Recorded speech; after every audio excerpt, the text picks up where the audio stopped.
Chapter 1. Solitary Genesis. In the vast silent expanse of deep space, where ancient star clusters and towering nebulae compete for prominence against an endless velvety backdrop, the interstellar vessel, Temperance, forged its path towards humanity's future.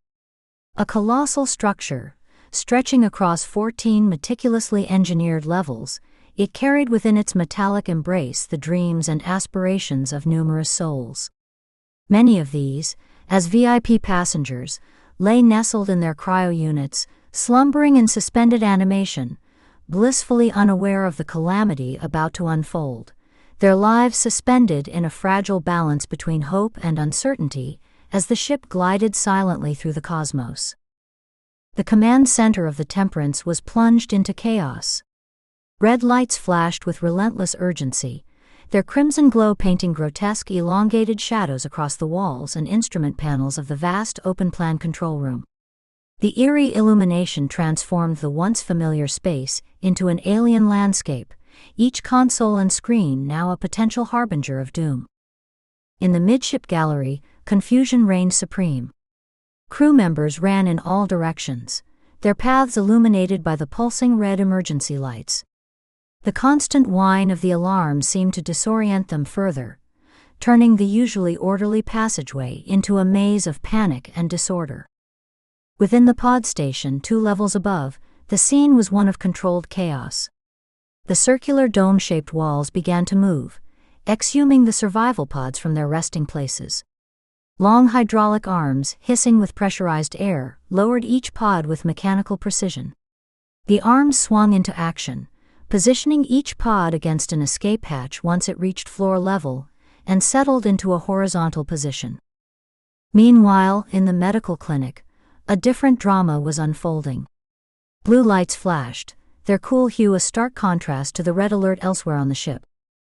On a stainless steel gurney lay a young woman, no more than in her 20s, her belly swollen with imminent childbirth. She screamed in pain, her cries echoing in the empty room. But her pleas went unanswered, drowned out by the alarms and the chaos engulfing the ship. Deep within the vessel, in the VIP cryogenics bay, 1,200 freeze units lined the walls and aisles. Inside each unit, a passenger lay in cryo-sleep, totally oblivious to the crisis unfolding around them. The red warning lights reflected off the frosted glass of the units, creating an otherworldly glow that danced across the faces of the sleeping colonists. Back in the medical clinic, the lone woman's ordeal reached its climax. Another contraction, the most intense yet. The young woman couldn't hold back her cry this time. It echoed in the empty medical center, unheard by the fleeing crew. With a final, Herculean effort, she pushed. The ship groaned around her, the sound of twisting metal echoing through its corridors. But in that moment of potential destruction, a new sound pierced the cacophony, the lusty cry of a newborn. Gasping for breath, she reached down and cradled her son to her chest. In the flashing red light, she looked into his face for the first time. Outside, in the vast emptiness of space, 4 survival pods, each capable of accommodating up to 10 escaping souls, launched from the circular dome atop the ship. Automatically propelled by Alcubierre-type propulsion drives, they streaked away from the vessel in varying directions, each a tiny lifeboat in an infinite cosmic sea. Compared to the eternal and limitless time span of the universe, nearly 3 decades of human years passed. In an instant. Chapter 2. The Ghost Ship. Within the sterile confines of the medical clinic, Cal lay propped up in his bed, a frail figure in a room designed for 4. At 27, his body bore the indelible marks of a challenging entry into the world. Thin, pale, and fragile. His oversized running shorts and cotton singlet hung loosely on his diminished frame, a stark reminder of a vitality he had never known. Cal's very existence was a testament to his mother's strength, and the cruel twist of fate that had forced her to bring him into the world alone. Every labored breath, every uncoordinated movement, spoke of the toll that unassisted birth had taken on his developing body. The soft hiss of oxygen, flowing through a tube from the wall outlet to Kel's nostrils, provided a constant backdrop to the room's eerie silence. Beside the life-giving oxygen outlet, 3 other gas ports stood ready. Vacuum, air, and carbon dioxide, silent reminders of the advanced medical technology that had kept Kel alive against all odds. With fumbling fingers, Kel reached for the remote at his side. His uncoordinated movements betrayed the neural damage he had suffered during his traumatic birth. He pressed a button, and a small blue light on the wall above began to flash, a silent plea for attention in the vastness of the ship. "Ma," he called out, his voice weak yet tinged with a desperation born of lifelong dependence. The sound of wheels on linoleum grew louder, heralding Ma's approach. She entered the room, pushing a stainless steel trolley covered with a pristine white tablecloth. Ma's appearance spoke volumes, a woman aged beyond her 50 years, by the weight of raising a child with severe disabilities in the unforgiving environment of deep space. Ma, Kel mumbled, his speech slurred but urgent. Ma's movements, as she approached Kel's bed, were a choreography perfected over years of repetition. Her eyes, though tired, held a spark of determined focus. This was more than a task, it was a ritual, a daily affirmation of her devotion to her son. She began by carefully adjusting the bed's position, her fingers dancing across the control panel with practiced ease. The bed hummed softly as it tilted, raising Kel to a more upright position. Ma's hand instinctively moved to Kel's back, supporting him through the change in posture, her touch gentle yet firm. Next, she reached for the portable male urinal, its presence a stark reminder of the mundane realities that persisted even in the depths of space.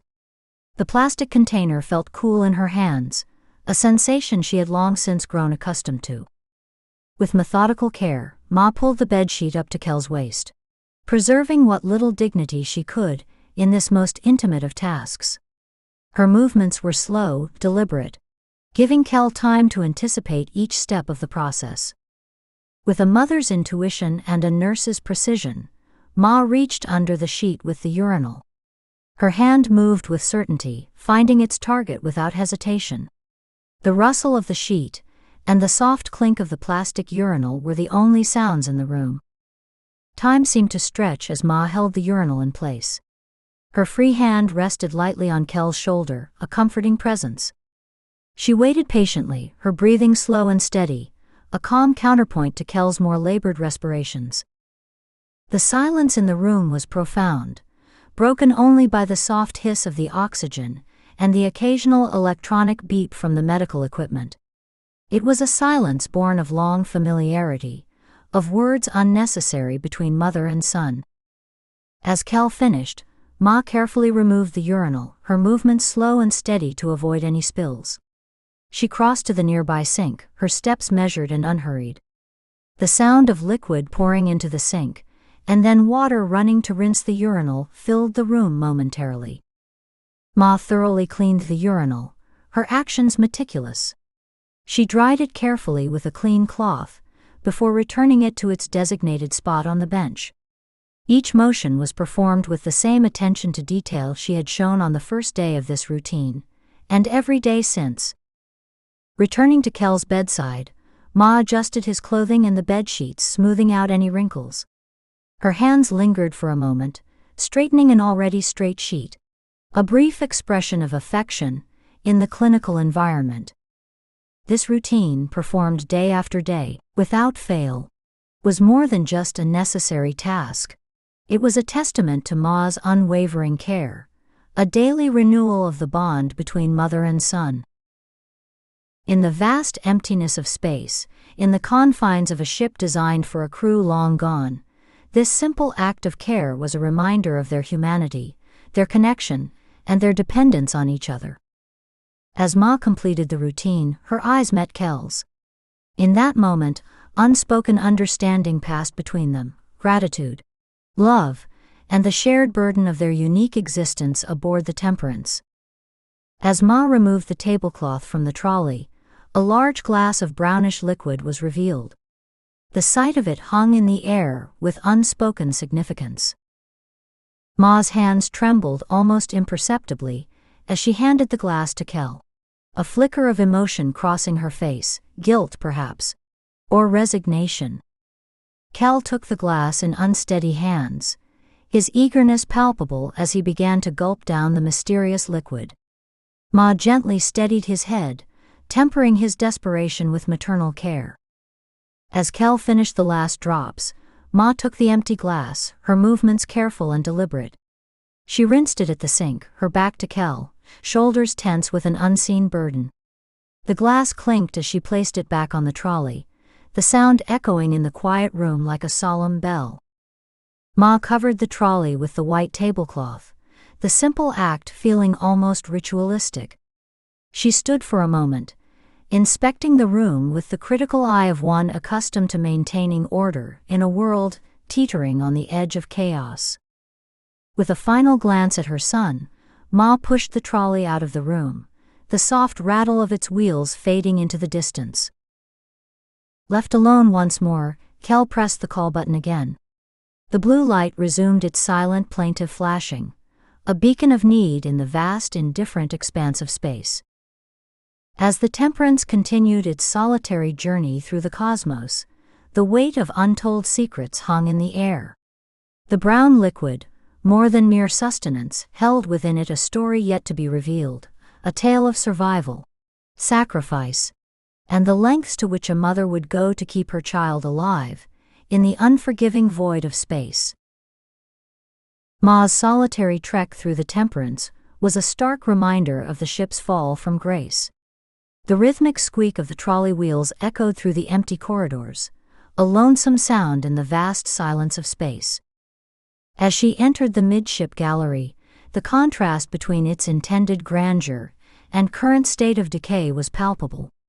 Once a luxurious area designed for communal recreation, it now stood as a monument to abandoned dreams. The floor-to-ceiling observation windows, designed to showcase the wonders of the cosmos, now seemed to mock the ship's inhabitants with the endless, indifferent void beyond. A large airlock, set into the opposite wall, stood as a silent sentinel unused for years. Nearby, a semicircular staircase led to a balcony connecting the upper accommodations, spaces now empty and purposeless. The semicircular bench seats, backed by artificial palms and ficus trees, were pale shadows of their former selves.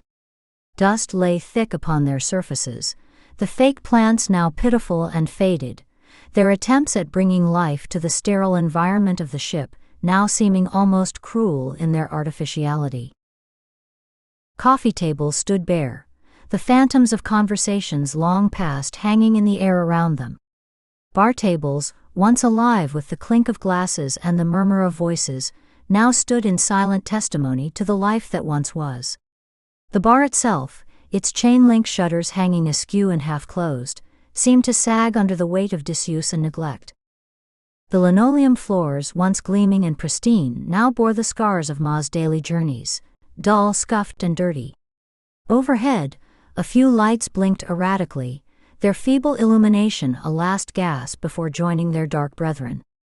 Ma's progress through this desolate landscape was mechanical, her eyes focused ahead, refusing to dwell on the decay surrounding her. Her presence, the only movement in this stillness, seemed almost an intrusion. She pushed on into the crew dining room, a space that once buzzed with the energy of 50 crew members. Now dusty white tables and chairs stood in regimented rows, awaiting diners who would never return. At one end, a coffee, tea, and juice dispensing station stood corroded and neglected, its once shiny surfaces now dull with rust and disuse. The room was bathed in a half-light, many of the overhead fixtures having long since flickered their last. The resulting gloom lent the space an air of abandonment, the chill of disuse seeping from every surface. Ma's entrance into the kitchen galley was heralded by the protesting squeak of the double swing doors. The galley, once a hive of activity producing meals for the entire crew, now stood silent and forlorn. Rusting stainless steel benches, stoves, cooktops, microwaves, and fridge freezers lined the walls, their surfaces dulled by years of neglect. Here too, the lighting was sparse and gloomy, lending the space an almost sepulchral air.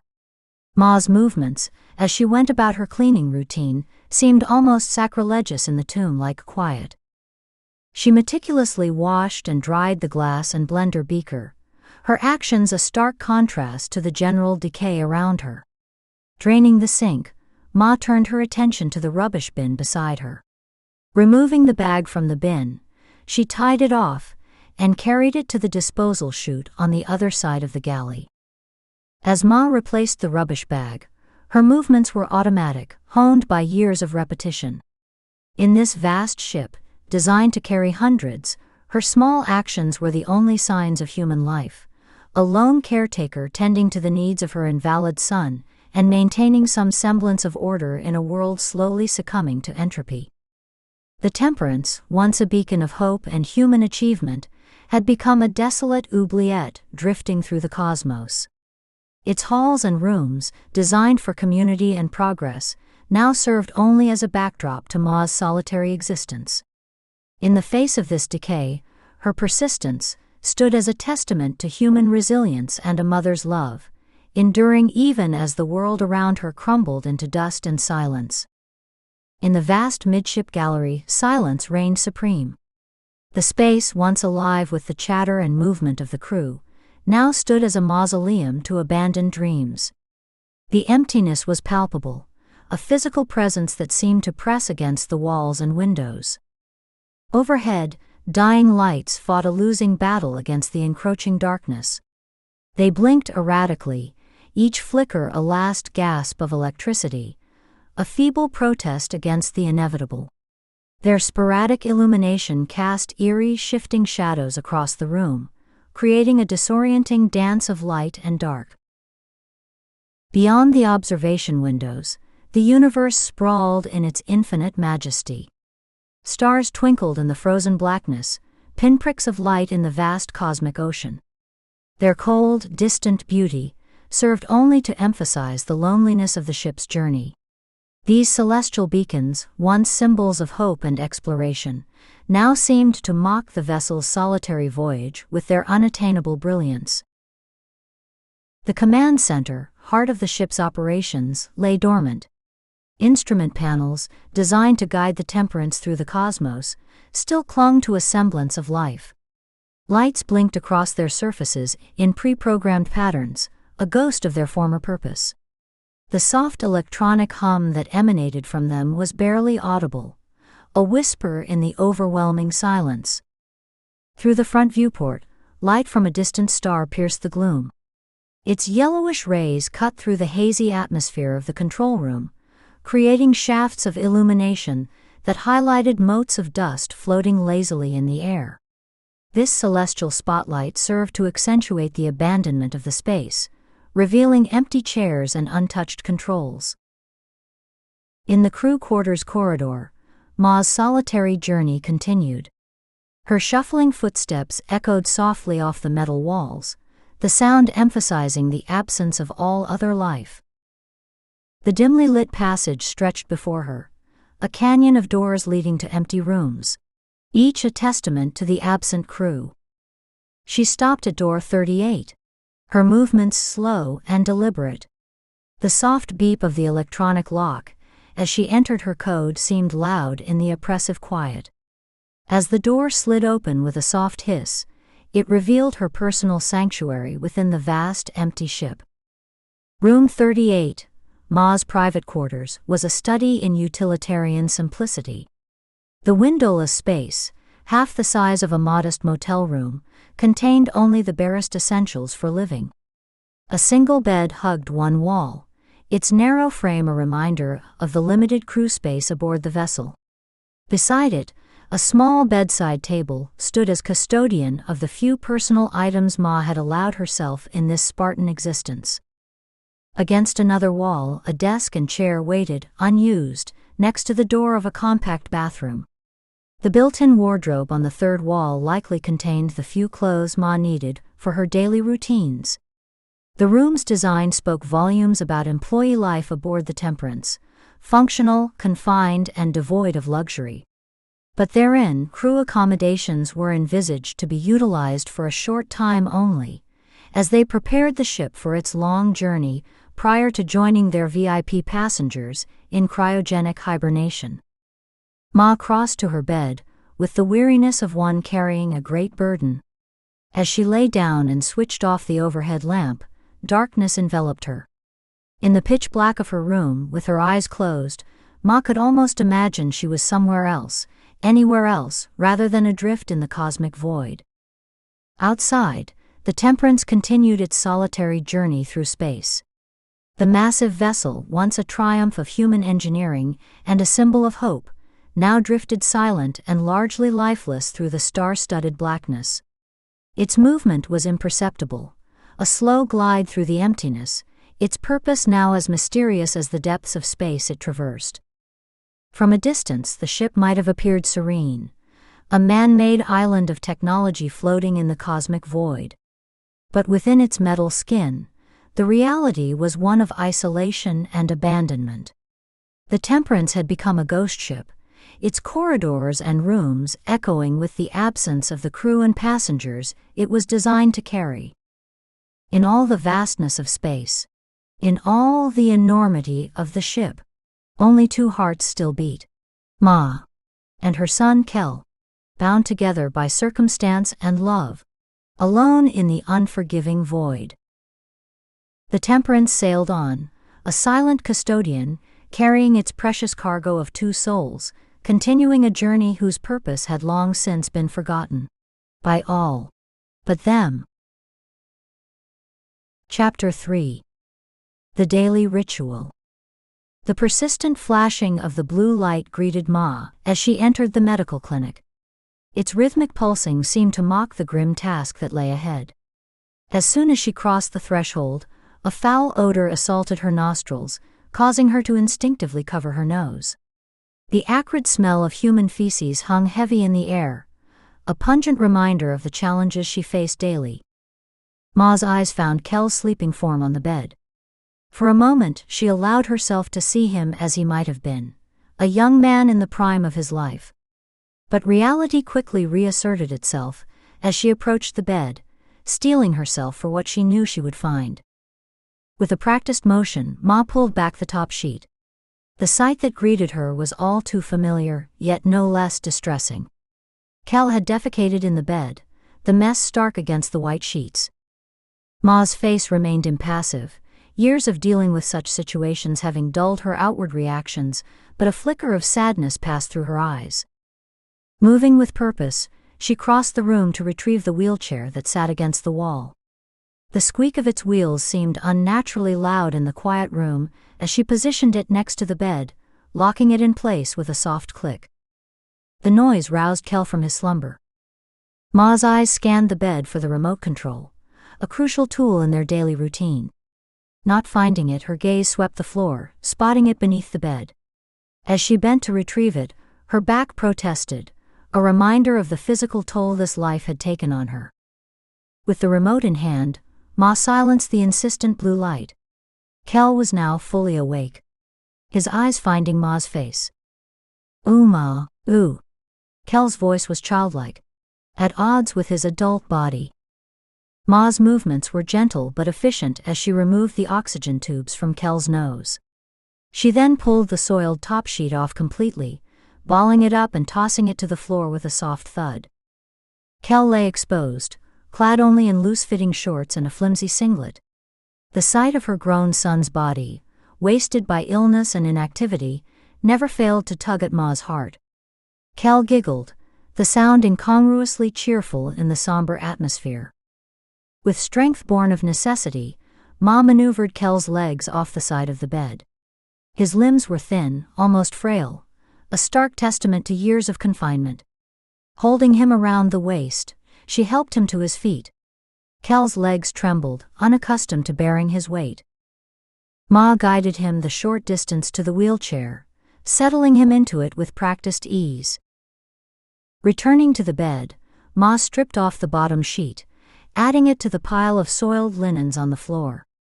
The sweetly sulfuric pang of human waste intensified as she disturbed the bedding, but Ma didn't flinch. This was her reality, day in and day out. With Kel secured in the wheelchair, Ma pushed him towards the bathroom. The wheels left faint tracks on the floor, a poignant map of their daily journey.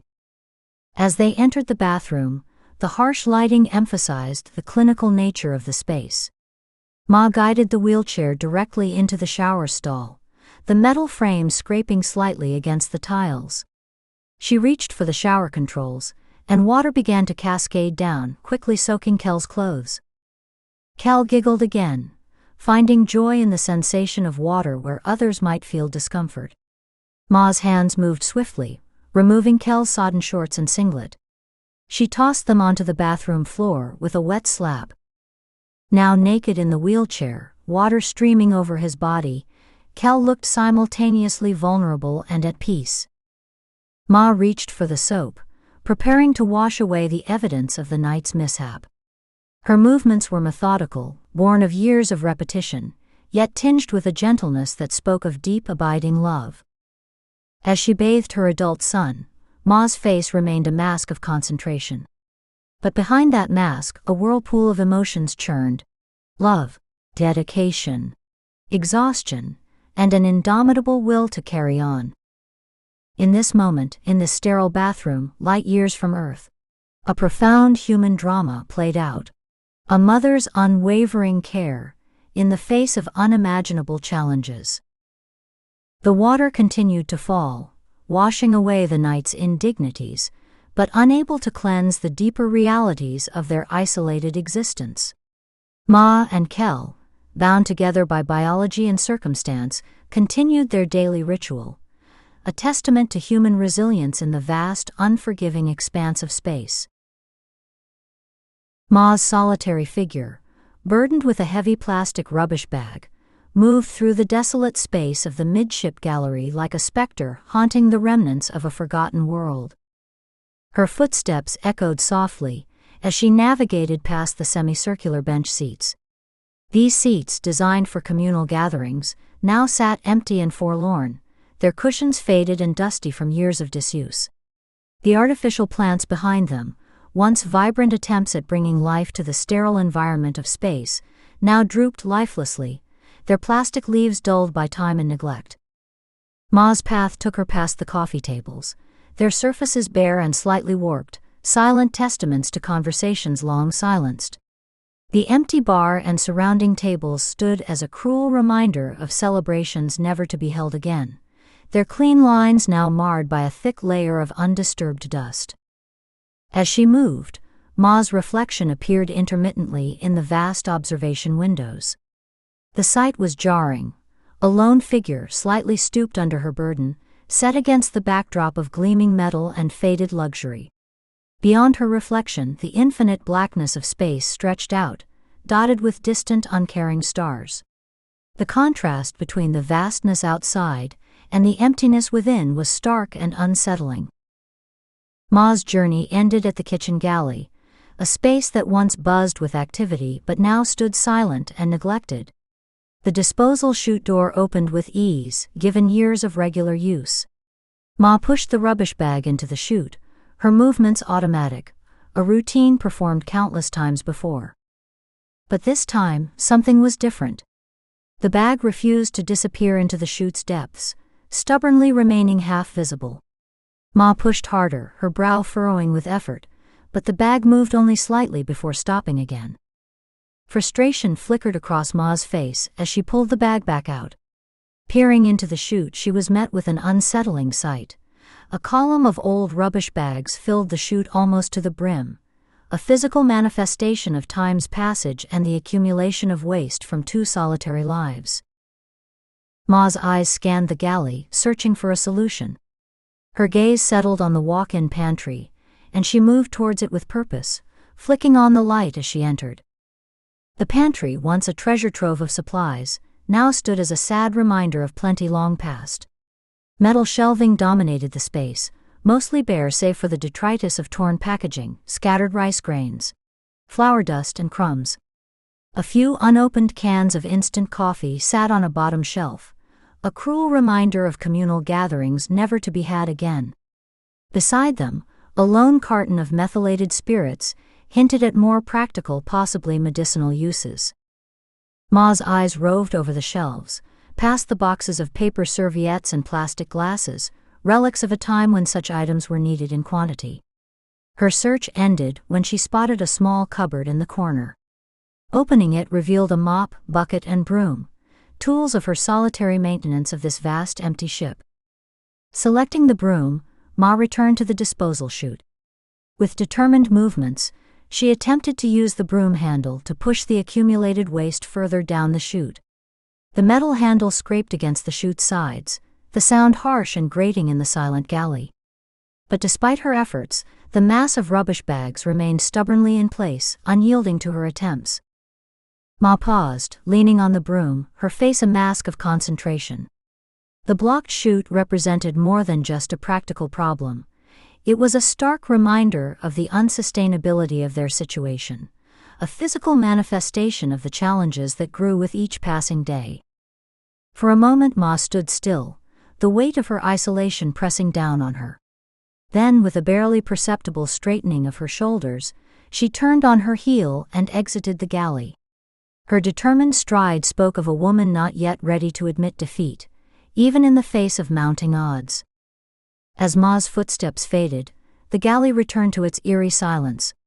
The blocked disposal chute stood as a mute testimony to the passage of time and the accumulation of daily life, even in the vast emptiness of space. It was a small problem in the grand scheme of things, but aboard the Temperance it loomed large, another challenge in the ongoing struggle of two souls to survive in a world not meant for so few. In the eerie quiet of the command center, Ma stood before a glowing screen, her face bathed in its pale light. Her fingers fumbled across the keyboard with awkward unfamiliarity, eventually managing to summon the ship's schematic to life. The diagram of the Temperance, once a proud testament to human engineering, now seemed like a map of a vast empty tomb. Ma's eyes narrowed as she zoomed in on the schematic, her target clear. Disposal station, level 6. The highlighted area pulsed softly on the screen, a beacon guiding her to her next task. Leaving the command center behind, Ma found herself in a dimly lit service corridor. The space felt oppressive, with various pipes hanging from metal brackets overhead like the exposed ribs of some great beast. Flickering ceiling panels cast an eerie, unstable light, their erratic pulses a reminder of the ship's slow decay. At the end of the corridor, Ma faced a set of closed elevator doors. The stenciled level 3 beside them seemed to mock her with its normalcy. She pressed the down button, the small action echoing in the silent hallway. Nothing happened. Ma's jaw tightened as she pressed again, willing the ancient machinery to life. The weight stretched on, each second amplifying the crushing loneliness of her task. Finally, with a groan of protesting metal, the doors slid open. Ma stepped inside, her presence a stark contrast to the elevator's emptiness. She pressed level 6 on the panel only to be met with an unexpected obstacle. Restricted area, password required flashed on the small screen above. Frustration bubbled up inside her. Ma's hand came down hard on the elevator panel, the sharp sound of flesh meeting metal reverberating in the confined space. Stepping out, her eyes caught sight of a set of doors to one side. Opening them revealed a stairwell, leading downward into the ship's depths. The journey down the metal stairwell was a descent into the Temperance's forgotten underbelly. Ma's footsteps echoed metallically as she passed level 4, the poor lighting forcing her to grip the railings tightly. By level 5, the walls had taken on a grimy patina, years of neglect evident in every smudge and stain. Emerging onto level 6, Ma found herself at a crossroads. To her right, large steel doors blocked the way, while the left corridor stretched out, clear but uninviting. Ma chose the path directly ahead, following the corridor's dim guidance. The service corridor on this level mirrored its counterpart above, but with an added layer of darkness and grime. Ma's eyes followed the pipes overhead, using them as a guide through the gloom. Her destination soon appeared. A pair of wide swing doors marked disposal station. With a deep breath she pushed through. The stench hit her first, a wall of putrid air that spoke of long-neglected waste. Large metal skips lined one wall, silent sentinels to the accumulation of garbage. An airlock on another wall promised a quick route to the vacuum of space, its viewing port a small window to the infinite black beyond. Ma's eyes were drawn to a large skip overflowing with plastic rubbish bags, the source of the room's foul odor. Above, the metal lining of the disposal chute from the kitchen galley poked through the ceiling, clogged with even more bags. Pulling her blouse up over her nose, Ma approached the airlock control panel. 4 buttons presented themselves. Load. Close inner. Eject. And close outer. With methodical precision, Ma worked through the sequence, each button press accompanied by the hiss of pneumatics or the flash of warning lights. As the outer airlock hatch closed after the test cycle, Ma turned to face the monumental task before her. The mountain of rubbish seemed to leer at her, a physical manifestation of the entropy slowly claiming the ship. What followed was a grueling process of loading and ejecting, bag after bag of waste disappearing into the void of space. Time blurred as Ma worked, her world narrowing to the repetitive actions of drag, throw, and eject. Finally, the pile had diminished significantly, but bags still clung stubbornly to the overhead chute. Undeterred, Ma retrieved a metal ladder from the corner, positioning it beneath the chute's opening. As she climbed and began to pull at the obstruction, bags rained down around her. Yet even as progress was made, a glance up the chute revealed more blockage further within. Ma paused, sweat beading on her brow, the task far from complete. In this moment, surrounded by the detritus of her isolated existence, the enormity of her situation pressed down upon her. Yet as always, Ma steeled herself to continue. In the vast emptiness of space, aboard a ship designed for many but inhabited by only 2, she persevered, a testament to human resilience in the face of overwhelming odds. The kitchen galley, once a hub of industry, now stood as an inert observer to Ma's desperate attempt to clear the blocked disposal chute. Her face set with determination, Ma gripped the broom handle tightly, pushing it into the chute with all her might. The bags inside shifted slightly, the sound of plastic against metal echoing in the empty space. But it wasn't enough. The blockage remained stubbornly in place, a testament to the accumulating waste of their isolated existence. Undeterred, Ma tried again, her muscles straining with effort. But the chute refused to yield its contents. Frustration flickered across her face, as she realized a more drastic measure was needed. With purposeful strides, Ma crossed to the pantry.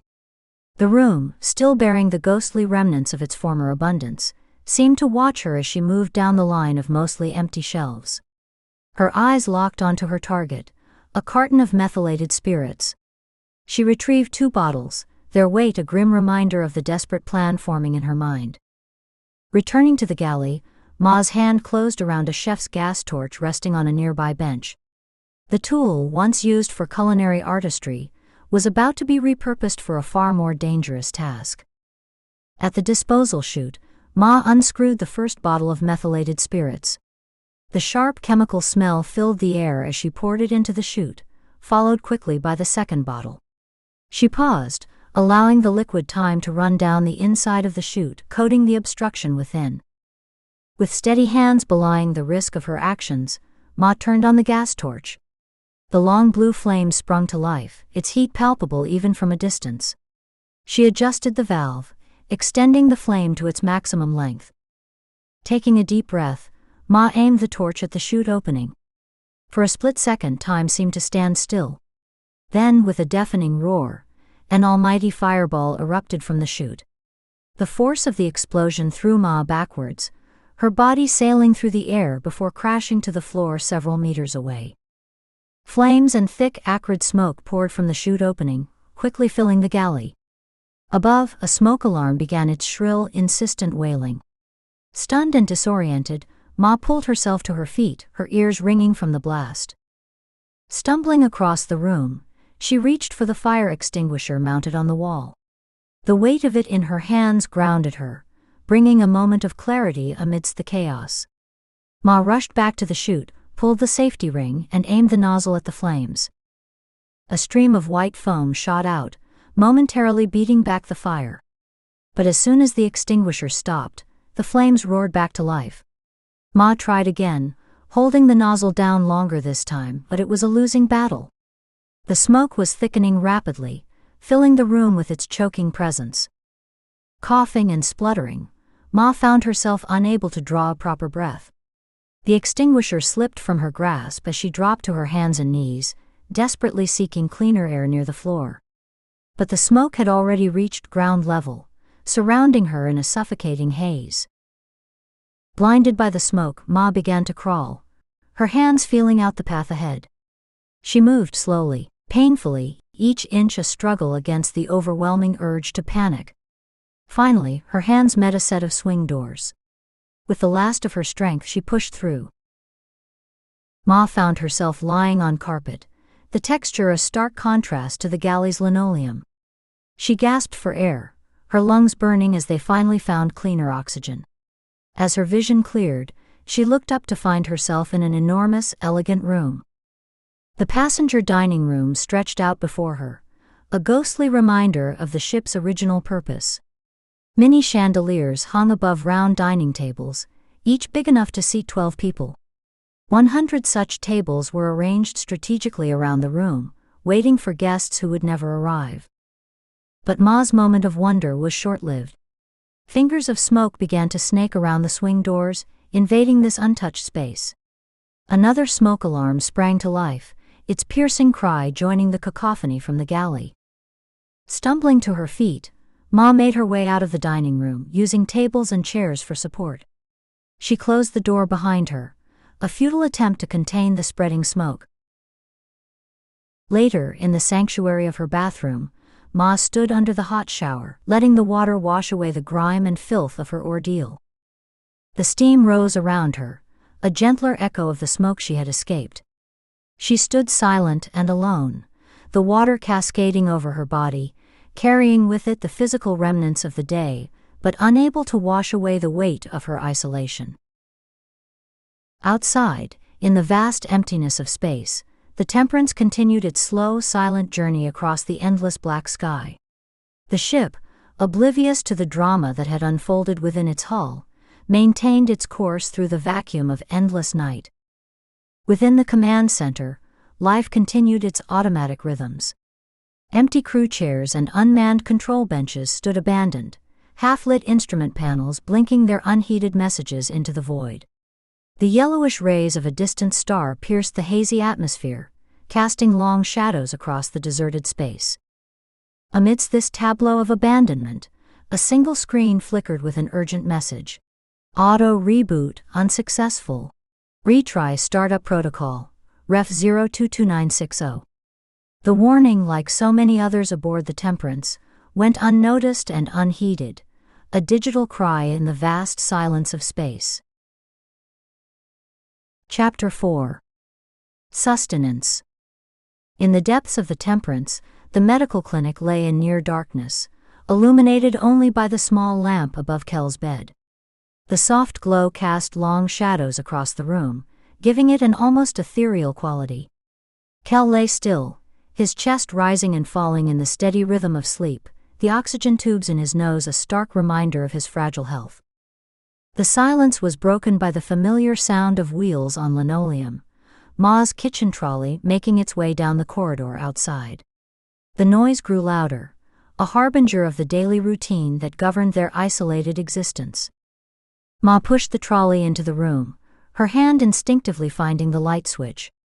The sudden flood of illumination seemed to push back the encroaching darkness, revealing the clinical starkness of their surroundings. The trolley's wheels squeaked softly as Ma maneuvered it closer to Kel's bed, the sound echoing in the empty space. With practiced movements, she locked the wheels in place, the soft click barely audible. The noise and light began to rouse Kel from his slumber. Ma's movements became more deliberate, almost ritualistic, as she removed the white tablecloth from the trolley. Beneath it, a single glass of brownish liquid sat on a pristine white plate, a carefully folded serviette nestled beside it. The contrast between the mysterious liquid and the immaculate presentation was striking, a small touch of civility in their extraordinary circumstances. Glass in hand, Ma approached Kel's bed. His eyes fluttered open, focusing slowly on the familiar figure of his mother. As awareness dawned, hunger sparked in his gaze. His hands reached out eagerly for the glass, his movements uncoordinated but driven by a primal need. Ma held the glass just out of reach, a small act of control in a situation where so much was beyond her power. Kel's hands dropped, his expression a mixture of frustration and resignation. Only when he had settled, did Ma finally offer him the glass. Kel grasped it with both hands, his grip uncertain but determined. As he began to gulp the liquid greedily, Ma stepped forward. With gentle firmness she pushed lightly on his forehead, simultaneously removing the glass from his grasp. The loss of contact sent Kel's fingers searching, grasping at the air in desperation. "Ma," Kel pleaded, his voice tinged with need. Ma stood firm, keeping the glass just out of reach until Kel settled once more. Only then did she return it to him. This time Kel sipped slowly, savoring each mouthful until the glass was empty. Taking the glass, Ma crossed to the sink. The sound of running water filled the room as she rinsed it out. Her movements were efficient, born of years of repetition. As she set the clean glass aside, her hand found the portable male urinal on the nearby bench. She held it up, a wordless question to Kel. Ma," Kel responded, clapping his hands with childlike enthusiasm. Ma approached the bed once more, this time with the urinal in hand. With practiced ease she reached under the sheet, finding Kel's penis without looking. The rustle of fabric and the soft sound of liquid hitting plastic were the only indications of what was happening beneath the sheet. Time seemed to stretch as Ma waited patiently. When Kel was done, she withdrew the urinal and returned to the sink. The sounds of pouring and rinsing filled the room once more as Ma cleaned the urinal and returned it to its place. Retrieving the now clean glass, Ma crossed back to the trolley. She placed it carefully on the white plate, then covered both with the tablecloth. The soft whisper of fabric settling into place seemed to signal the end of the ritual. Ma unlocked the trolley's wheels, the small click echoing in the quiet room. As she pushed it towards the door, the squeaking of the wheels seemed louder now, as if reluctant to leave. At the threshold Ma paused. Her hand found the light switch once more, plunging the room back into near darkness. Only the small lamp above Kel's bed remained lit, a lone companion in the night. As the door closed behind Ma, the medical clinic settled back into its quiet vigil. The soft hiss of oxygen and the steady beep of monitoring equipment provided a soothing backdrop to Kel's breathing. In the dim light, the room seemed to hold its breath, waiting for the next cycle of this endless routine to begin anew. Outside, in the vast emptiness of space, the Temperance continued its solitary journey, carrying within its metal hull the last vestiges of humanity, a mother and son bound together by circumstance and unwavering love. Their lives a delicate balance of care and survival, in the unforgiving void of space. Chapter 5. Echoes of Trauma. The calm of the Temperance's night cycle was shattered by the violent imagery of Ma's subconscious. In her dream, the ship transformed into a hellscape of panic and chaos. The crew quarters corridor, usually silent and empty, erupted into a frenzy of activity. Red warning lights pulsed with an urgency that seemed to quicken the very air. The shriek of alarms pierced the atmosphere, their wail a harbinger of impending doom. From overhead vents, jets of steam burst forth, filling the air with a suffocating mist. Through this apocalyptic haze, crew members ran in all directions, their screams of terror echoing off the metal walls. The nightmare lent their faces a grotesque quality, mouths stretched impossibly wide in soundless howls of fear. The scene shifted to the pod station, where the escape vessels had taken on a life of their own. They slid in and out of their escape chutes with increasing speed, the motion disturbingly reminiscent of a violent mechanical copulation. As their pace reached a frenzied crescendo, sparks began to fly from their mechanisms. Thick, acrid smoke billowed out, filling the chamber with an oppressive, choking fog. The entire scene pulsed with a sickening, unnatural rhythm. In the midship gallery, the horror took on a new dimension. A crew member, face contorted with desperation, sprinted along the upper balcony. With a final despairing cry, they leapt off into the void below. But instead of impact, a hole materialized in the floor, swallowing them whole into the infinite blackness of space. The vacuum, now unleashed, began to hungrily devour the ship's contents. Furniture and artificial plants were drawn inexorably towards the growing maw, disappearing into its depths with a terrible finality. The nightmare reached its crescendo in the medical clinic. A woman lay on a stainless steel gurney, her form barely visible beneath a sheet stained crimson with blood. Over her loomed a doctor, his face a blank, featureless expanse that somehow radiated malevolent amusement. As the woman reached out pleading for help, the doctor began to laugh. The sound, inhuman and cruel, filled the air as his form dissolved into the wall, leaving the woman alone in her agony. Her screams of pain mingled with the cry of a newborn, the sounds twisting together into a horrifying cacophony. Blood poured from the gurney, spreading across the floor in an ever-widening pool. Into this crimson lake fell the corpse of a baby, its skin a deathly blue. The tiny body sank into the blood as if it were quicksand, disappearing from sight with terrible, inexorable slowness. Ma awoke with a violent start, her body drenched in cold sweat. The sudden transition from the nightmare's chaos to the quiet reality of room 38 was jarring. She sat up, fumbling for the lamp switch. As light flooded the small space, Ma took a moment to collect her thoughts, her breath coming in ragged gasps. On unsteady legs, she made her way to the bathroom. The automatic light flickered to life, harsh and unforgiving. Ma turned on the cold tap, the sound of running water unnaturally loud in the stillness. She splashed her face, the shock of cold a welcome anchor to reality. Raising her eyes to the mirror, Ma was confronted with her own reflection. The face that stared back at her was haggard and drawn, dark circles under her eyes speaking of endless nights of interrupted sleep. The weight of years spent in isolation and constant care seemed etched into every line of her face. Unable to bear the sight any longer, Ma backed away from the mirror. Her legs gave way, and she slid down the wall to the floor. There, in the stark light of the bathroom, the last vestiges of her composure crumbled. Ma buried her face in her hands, her body shaking with deep, racking sobs. In this moment of vulnerability, the vastness of space seemed to press in on all sides. The Temperance, their sanctuary and prison, continued its silent journey through the void, oblivious to the emotional storm raging within its hull. Ma's cries, muffled by her hands, went unheard in the emptiness of the ship, a poignant reminder of their utter isolation in the cosmic expanse. Chapter 6. Perpetual Solitude. In the kitchen galley, Ma worked tirelessly, her hands raw from scrubbing at the stubborn smoke stains near the disposal chute. The acrid smell of burnt plastic still hung in the air, a lingering reminder of her desperate attempt to clear the blockage. Above the chute, the wall and ceiling bore the scars of her actions, black and badly charred, a testament to the power of the fireball that had erupted. A wisp of smoke still rose from the closed door of the chute, like a ghostly finger reaching out from the depths of the ship. At Ma's feet, 5 full rubbish bags sat in silent accusation, waiting for the moment when it would be safe to send them down the chute that had nearly claimed her life. With a weary sigh, Ma picked up her bucket, its contents as black as the void outside.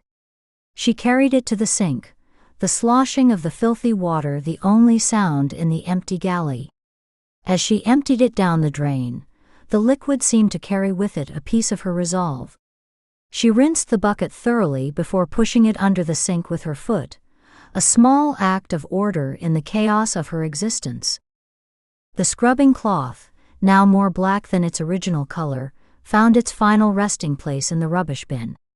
Ma looked at it for a moment, seeing in its soiled fibers a reflection of her own worn and weary state. The silence of the midship gallery was broken only by the soft whir of wheels, as Ma pushed Kel in his wheelchair across the concourse. Their reflection appeared in one of the observation windows, a fleeting image of the ship's only inhabitants. Ma positioned the wheelchair before the window, locking the wheels with practiced efficiency. Her hands moved automatically, checking the portable oxygen unit strapped to the back of the chair, ensuring the nose tubes were securely connected.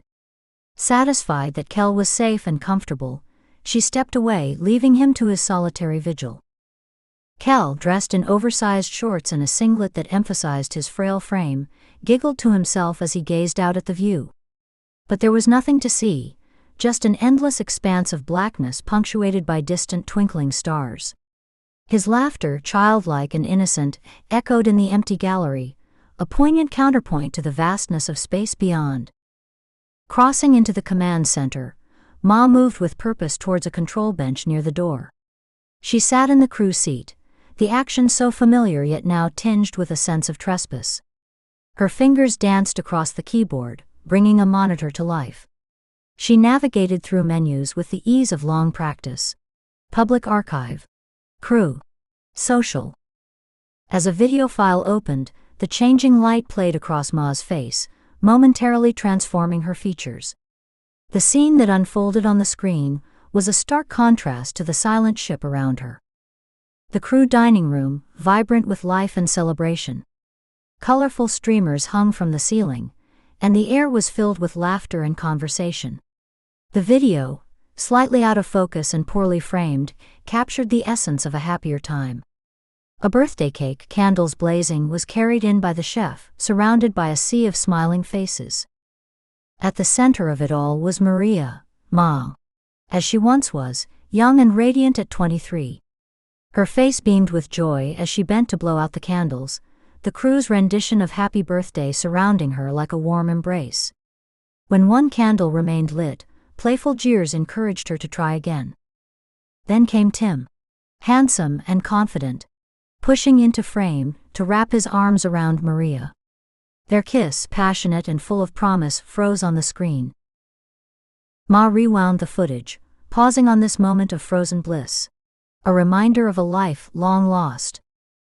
The stark difference between the Maria on screen and the Ma of the present hit her like a physical blow. She closed the video pane abruptly, catching sight of her reflection in one of the dark monitors. The contrast was too much to bear, and she fled the command center, leaving behind a blinking red light and a screen that stubbornly displayed, Auto Reboot Unsuccessful. Retry Startup Protocol, Ref 022960. Back in the midship gallery, Ma's return to Kel was spurred by panic. From a distance, it appeared he was having a fit, his right shoulder shaking rhythmically. But as she drew closer, the truth became clear. Kel was masturbating, finding stimulus in his own reflection against the backdrop of endless space. Dirty. Stop that. Ma's voice, harsh with shock and dismay, cut through the silence. Her hand connected with Kel's face in a sharp slap, instantly stilling his movements and bringing tears to his eyes. The realization of what she had done hit Ma like a physical blow. She slumped to her knees, overwhelmed by a tidal wave of emotion. Guilt, frustration, and an bone-deep weariness. Kel's continued weeping pierced her heart, prompting her to reach up and stroke his face gently. Kel looked down at her, his gaze a mixture of confusion and sorrow. It was too much for Ma. She dropped her head onto his knees, her own tears joining his in a moment of shared grief and isolation. Outside, the Temperance drifted on through the endless void. The ship, once a beacon of hope and human achievement, now seemed little more than a metal coffin, carrying its two lonely inhabitants through the cosmic night. The silence of space enveloped the vessel, broken only by the muffled sobs of a mother and son, united in their solitude amidst the twinkling stars. Chapter 7. The Task of Survival. In the dimly lit kitchen galley of the Temperance, Ma's nightly ritual began with the soft whoosh of the refrigerator door opening. The cool air that escaped carried with it the faint, unidentifiable tang of the ship's most precious cargo, Kel's sustenance. Ma's eyes fell upon a large plastic container, its contents a murky brownish hue. With practiced movements, she lifted it out, holding it up to the light. The sight that greeted her was far from reassuring. The mysterious substance filled barely a fifth of the container. Ma's lips tightened, a flicker of worry crossing her face. Their supplies were dwindling, a silent countdown to an uncertain future. Carrying the container to a nearby bench, Ma removed the lid. The soft pop as it came free seemed unnaturally loud in the silent galley. She began to scoop out the contents onto a white chopping board, the soft squelch of the substance the only sound. Ma reached for the butcher's knife, its blade glinting ominously in the harsh overhead light. With methodical precision, she began to cut the brownish mass into smaller pieces. The rhythmic sound of the knife against the board echoed through the empty space, a percussive reminder of their isolation. Pausing in her task, Ma crossed to the draining rack and retrieved the glass blender beaker. She held it under the tap, carefully measuring the water level with experienced eyes. Satisfied, she returned to the chopping board. With swift, economical movements, Ma screwed the glass container into its base. She then scraped the contents of the chopping board into the blender, the soft plop of each piece falling into the water creating a grotesque melody. The blender whirred to life, its mechanical growl shattering the silence. Ma watched intently as the brownish lumps were transformed into a uniform liquid. Unsatisfied with the consistency, she allowed it to blend longer, her eyes never leaving the swirling contents. Kel sat propped up in his bed. His hands, unsteady but determined, clutched a glass filled with the brownish liquid Ma had just prepared. As he drained the last drops, Ma stood by, watchful and patient. Once Kel had finished, Ma gently took the glass from his grasp. She moved to the sink, the sound of running water filling the room as she rinsed it out. The glass clinked softly as she set it aside, a mundane sound in the clinical environment. Turning back to Kel, Ma picked up the portable urinal from the bench. She held it up, a silent question in the gesture. "Ooh." "Ooh," Kel responded, his voice childlike and eager. Ma set the urinal aside and opened a cupboard beneath the bench, removing a disposable bedpan. The crinkle of the plastic seemed unnaturally loud in the quiet room. Approaching Kel's bed, Ma reached under the top sheet. With practiced movements, she blindly removed Kel's shorts, tossing them unceremoniously to the floor. The bedpan slid into place with a soft rustle of sheets. As she waited for nature to take its course, Ma crossed to a set of drawers. Opening one, she removed a clean pair of shorts. Her eyes lingered on the drawer's contents. Only 2 pairs remained. Another silent reminder of their dwindling resources. Ma's attention was drawn back to the task at hand. She picked up the discarded shorts from the floor, depositing them in the rubbish bin. Returning to the bed, she leaned in, her nose wrinkling slightly as she sniffed the air. Satisfied, Ma reached under the sheet once more, this time to remove the bedpan. "Ooh, Ma." "Ooh," Kel exclaimed, clapping his hands with childlike glee.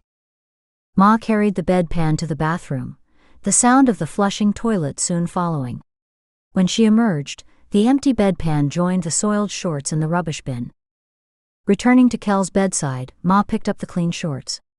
With gentle efficiency, she reached under the sheet once more, maneuvering Kel into the fresh garment. Throughout this intimate routine, Ma's movements were mechanical, born of years of repetition. Yet beneath the practiced efficiency lay a deep, unspoken tenderness, a mother's unwavering care for her child, persevering in the face of unimaginable circumstances. As the routine concluded, the medical clinic settled back into silence. The soft hiss of Kel's oxygen and the distant hum of the ship's systems were the only sounds remaining. In this moment of quiet, the vast emptiness of space seemed to press in on all sides, a constant reminder of their isolation and the fragility of their existence aboard the Temperance. Chapter 8. The Precipice of Oblivion. The toxic smell of melted plastic and scorched metal permeated the air of the disposal station. What was once a functional room now stood as a testament to the near catastrophe that had unfolded. The ceiling and walls bore the scars of the fire, their surfaces charred black, especially around the disposal chute's descent. Ma picked her way through the debris, the soles of her shoes sticking slightly to the melted remnants of rubbish bags scattered across the floor. Each step was a reminder of how close they had come to disaster. With grim determination, Ma began tossing bags into the disposal airlock. The routine task now felt precarious, the room's damaged state a constant threat. She approached the airlock operations panel, its buttons warped and partially melted by the intense heat of the fire. Ma pressed the close inner button, her finger sinking into the softened plastic. When nothing happened, she pressed again, harder this time, as if her desperation could will the mechanism into action. Finally, with a protesting groan, the inner airlock hatch slid shut. The viewing port, once clear, was now obscured by a layer of soot. Improvising, Ma tore a piece of fabric from a nearby rubbish bag. She spat on it, the moisture barely enough to dampen the cloth, and began rubbing at the glass. Slowly, a small section cleared, allowing her to peer into the chamber where red warning lights flashed ominously. Steeling herself, Ma pushed the melted eject button with all her might. The outer airlock hatch opened, and the chamber's contents were violently sucked into the void of space. A noise from outside the disposal room caught Ma's attention. She crossed to the door, opening it cautiously and poking her head out into the corridor. An alarm sounded in the distance, its urgent beeping echoing through the empty hallways. Ma stepped out, allowing the disposal room door to swing shut behind her. Unnoticed, the melted eject button on the airlock panel began to flash. Ma made her way down the service corridor of level 6, the alarm growing louder with each step. At the intersection, she paused, glancing left at the imposing steel doors, before turning right towards the source of the flashing red light and insistent beeping. Rounding a corner, Ma came to a stop before a door marked "Comm Ops," its glass panel pulsing with bright red light. She pushed it open and stepped inside. The room hummed with the energy of countless computer relays housed in tall racks. Overhead, a red light flashed in sync with the now deafening alarm. Ma approached an instrument panel, her eyes drawn to the error message on its screen. Auto reboot unsuccessful, retry startup protocol, ref 022960. Moving to a nearby computer terminal, Ma slid out the keyboard and began typing. Her eyes scanned the resulting text, crucial phrases jumping out at her. Auto reboot every 512 cycles, manual reset required, and most alarmingly, terminal failure imminent. Ma's fingers flew across the keyboard as she queried the system for more information. The response chilled her to the bone. Life support systems non-operative. The gravity of the situation settled over Ma like a physical weight. She moved through the ship in a daze, passing through the stark and silent crew quarters corridor, the barren and uninviting dining room with its flickering lights, and the empty, lifeless midship gallery. Finally, Ma found herself in the command center, seated before another computer terminal. The blinking red light and error message seemed to mock her efforts. She typed in the command for a manual reset, only to be met with a password prompt. Frustration boiled over. Ma swiped the keyboard off the bench, its clatter on the floor echoing in the empty room. She paced, hands clutching her head, the weight of their predicament threatening to crush her.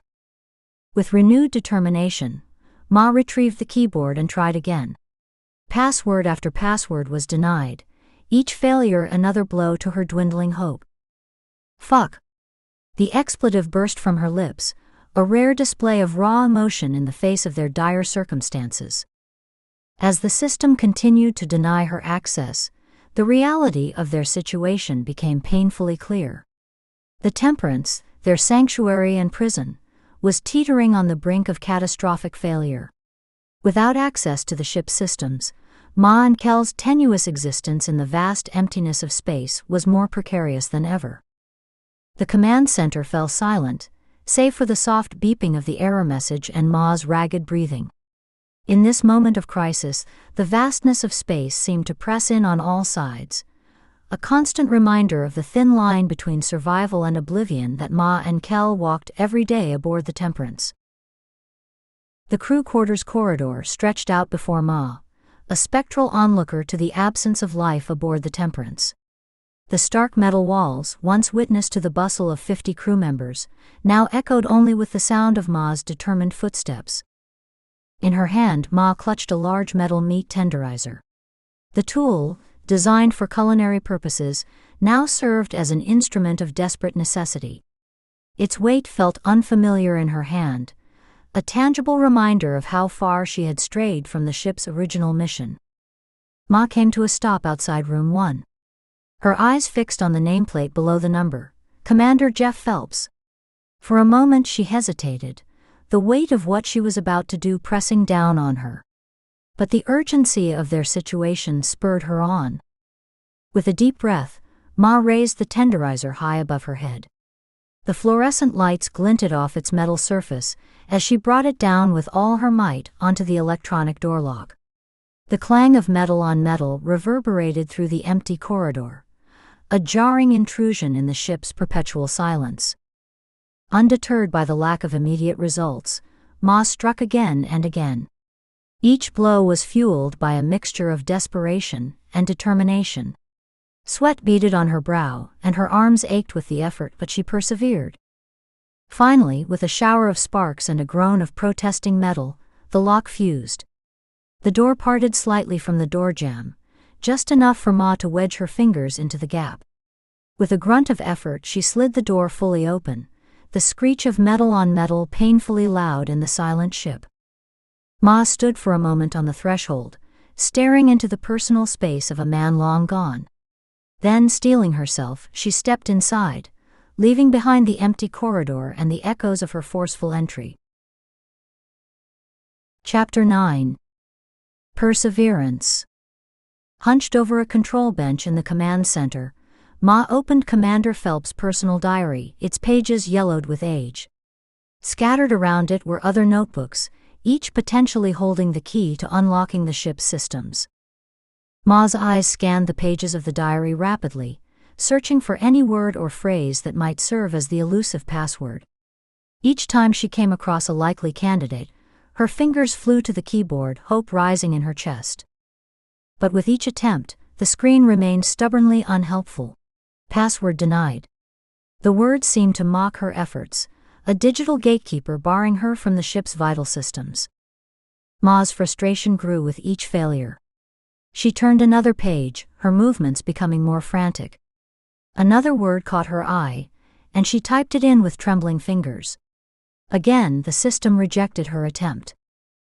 On the adjacent panel, the red light continued to flash insistently, a constant reminder of the ship's failing systems and the dire consequences that awaited if she couldn't find the right password. The command center, once the axis of efficiency and control, now felt like a tomb. The soft beeping of the error message and the rustle of pages turning were the only sounds in the vast, empty space. Ma's isolated figure, hunched over the diary and keyboard, painted a poignant picture of human perseverance in the face of overwhelming odds. As she continued her desperate search, the vastness of space loomed beyond the command center's viewports. The stars twinkled indifferently, oblivious to the drama unfolding within the Temperance. In this moment, the ship seemed impossibly small and vulnerable, a tiny pocket of life adrift in the infinite, uncaring cosmos. Ma turned another page, her eyes burning with fatigue, but still scanning desperately for the word that could save their lives. The weight of responsibility pressed down on her shoulders. She was the only thing standing between Kel and the cold, unforgiving vacuum of space.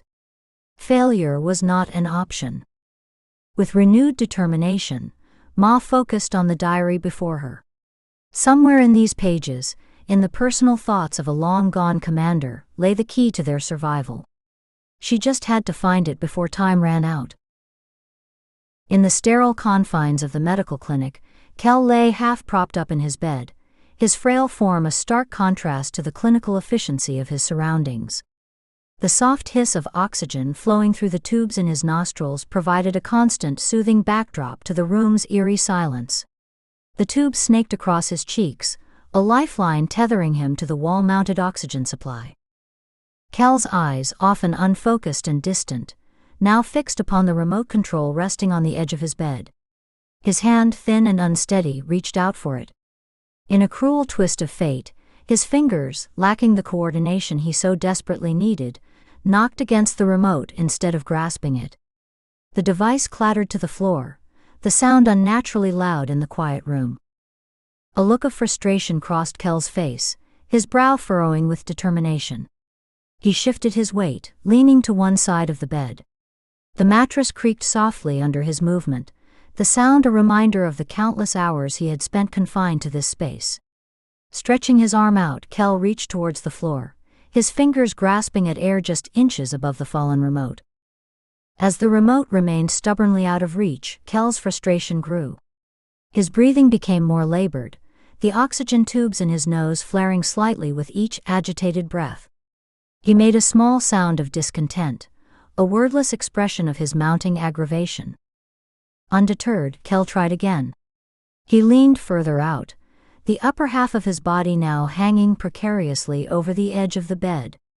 The sheets rustled and bunched beneath him as he shifted his weight. His arm stretched to its limit, fingers splayed wide as if he could will them to extend those last few crucial inches. In his determination, Kel failed to notice how far he had leaned. His center of gravity shifted, and for a heart-stopping moment, he teetered on the edge of the bed. Then with a soft gasp of surprise he toppled over. The fall seemed to happen in slow motion. Kel's body, weakened by years of inactivity, was powerless to stop its descent. He hit the floor hard, the impact knocking what little air he had from his lungs. The thud of his body striking the cold, unyielding surface echoed in the empty room. As Kel lay stunned on the floor, another sound joined the cacophony, a soft pop and hiss as his oxygen tube pulled free from the wall socket. The life-giving tube now lay limply beside him on the floor, its steady flow of oxygen dissipating uselessly into the air. Kel's chest heaved as he struggled to breathe, the sudden loss of supplemental oxygen making each inhalation a battle. His eyes, wide with shock and growing panic, darted around the room. The remote control, the object of his ill-fated quest, lay just beyond his reach, a cruel reminder of how a simple action had led to this potentially dangerous situation.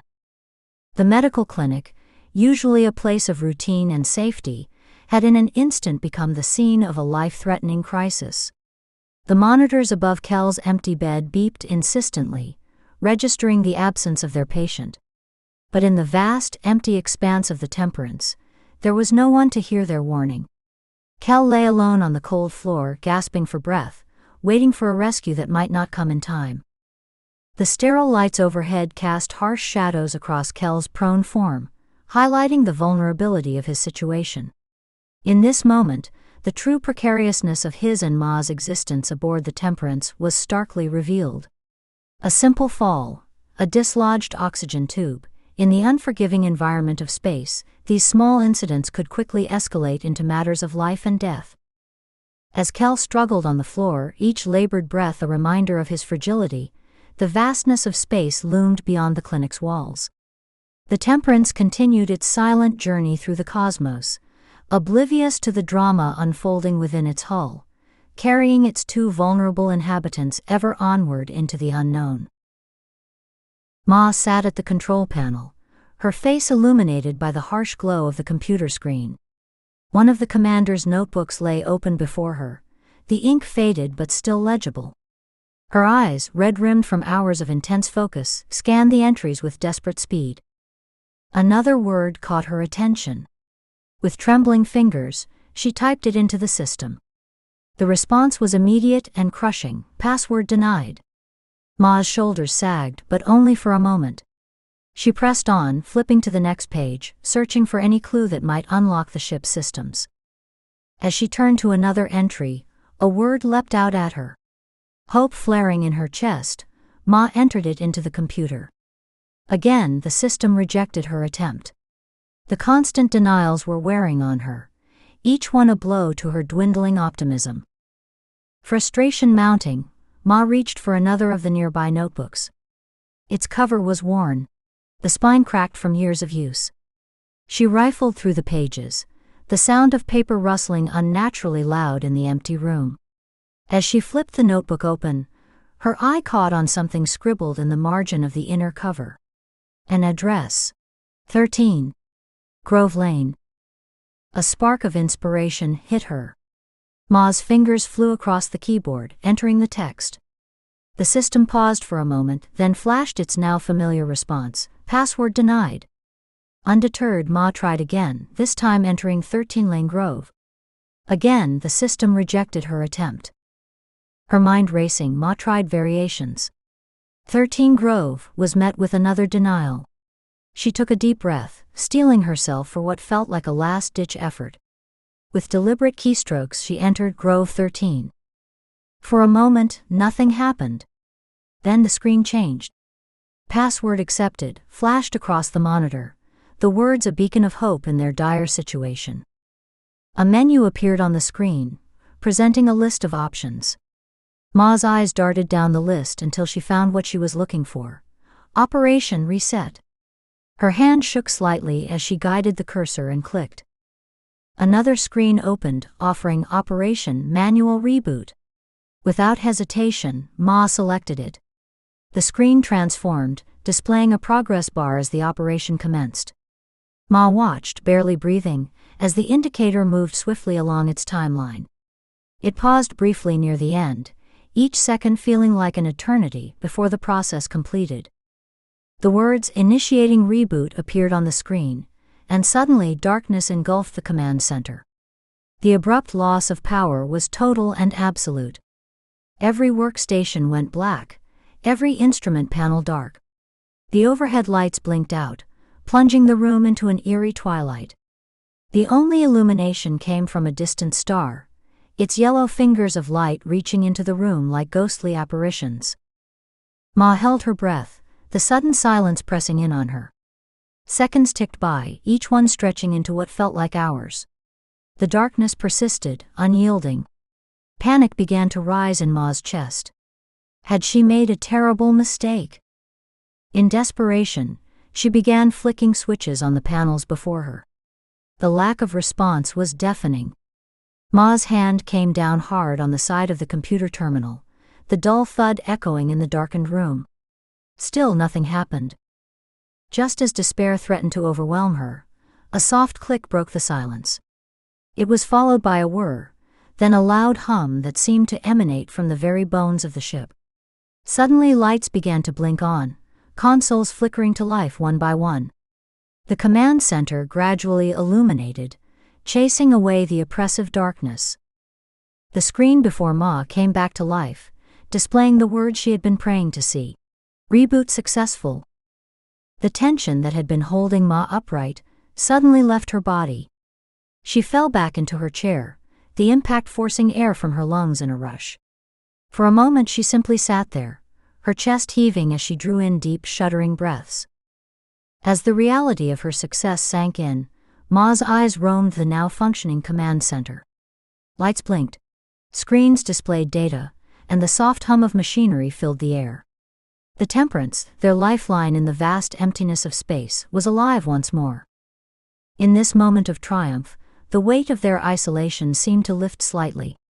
Ma had faced the crisis and emerged victorious. But even as relief washed over her, she knew that this was just one battle in their ongoing struggle for survival. The vastness of space still loomed beyond the viewports, a constant reminder of the challenges that lay ahead. For now, though, Ma allowed herself this moment.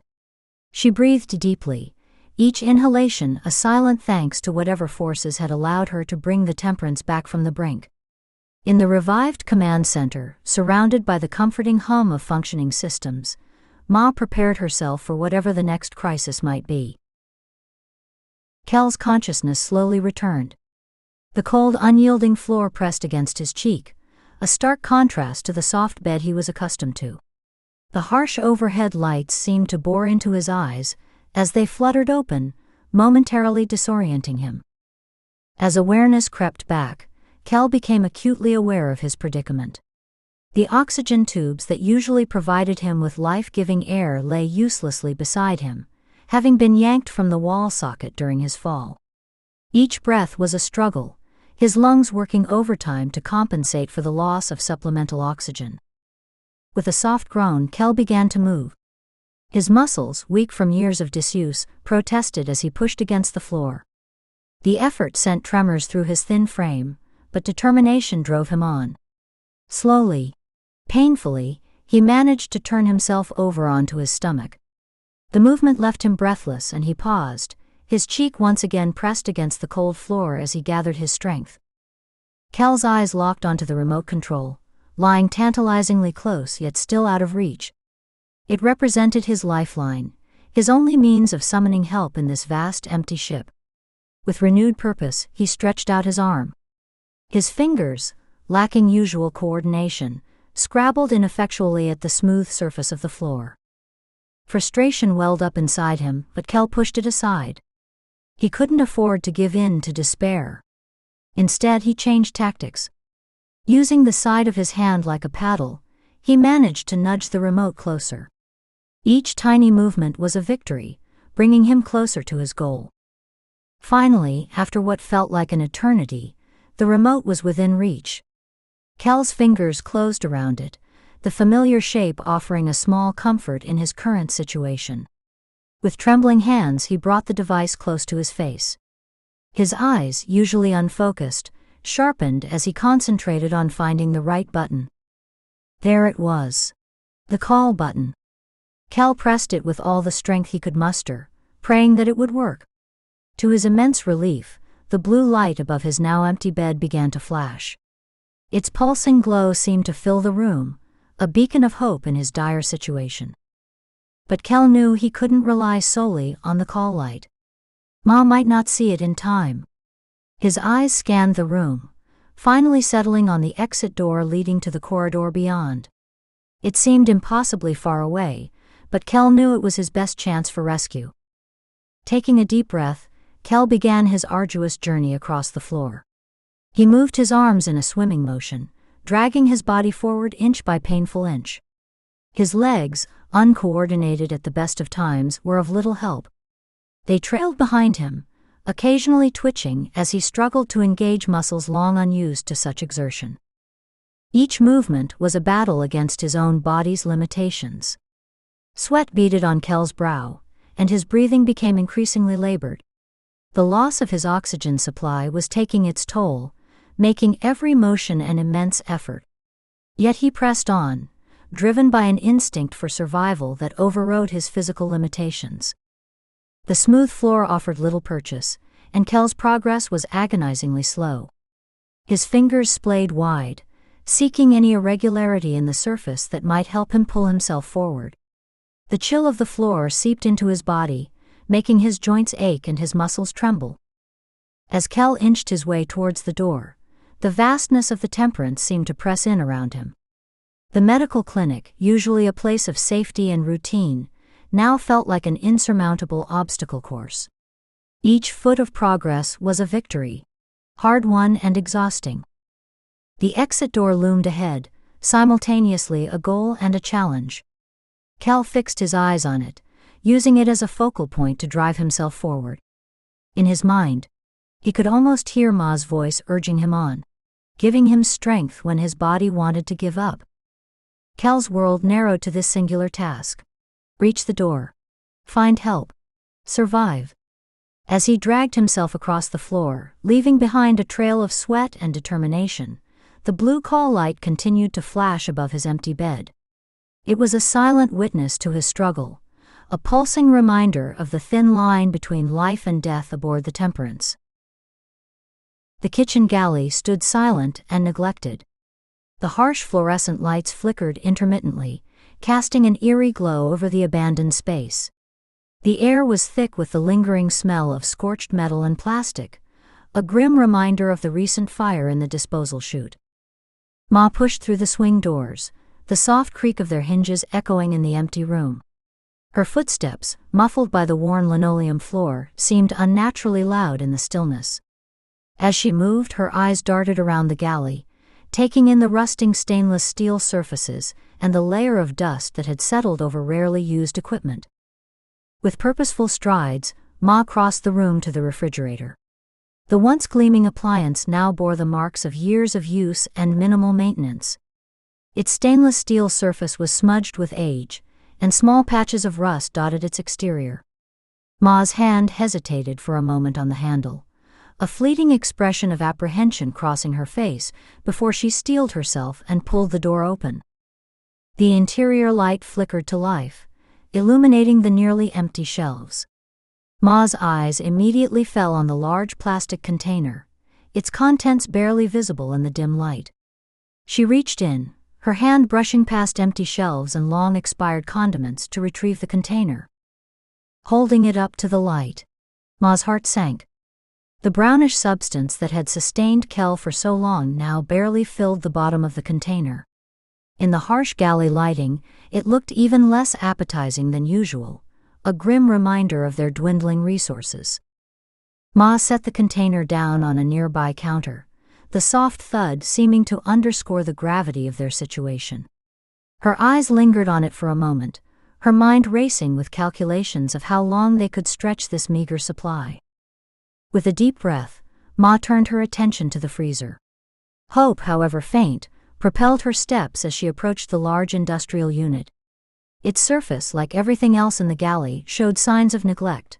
Small dents and scratches marred the stainless steel door. Ma gripped the heavy handle and pulled. The seal broke with a soft hiss, releasing a puff of cold air that momentarily fogged her vision. As the mist cleared, the stark reality of their situation came into focus.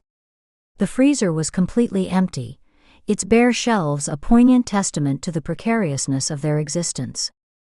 The vastness of the empty freezer seemed to mock Ma, its cavernous interior echoing the emptiness of space that surrounded the Temperance.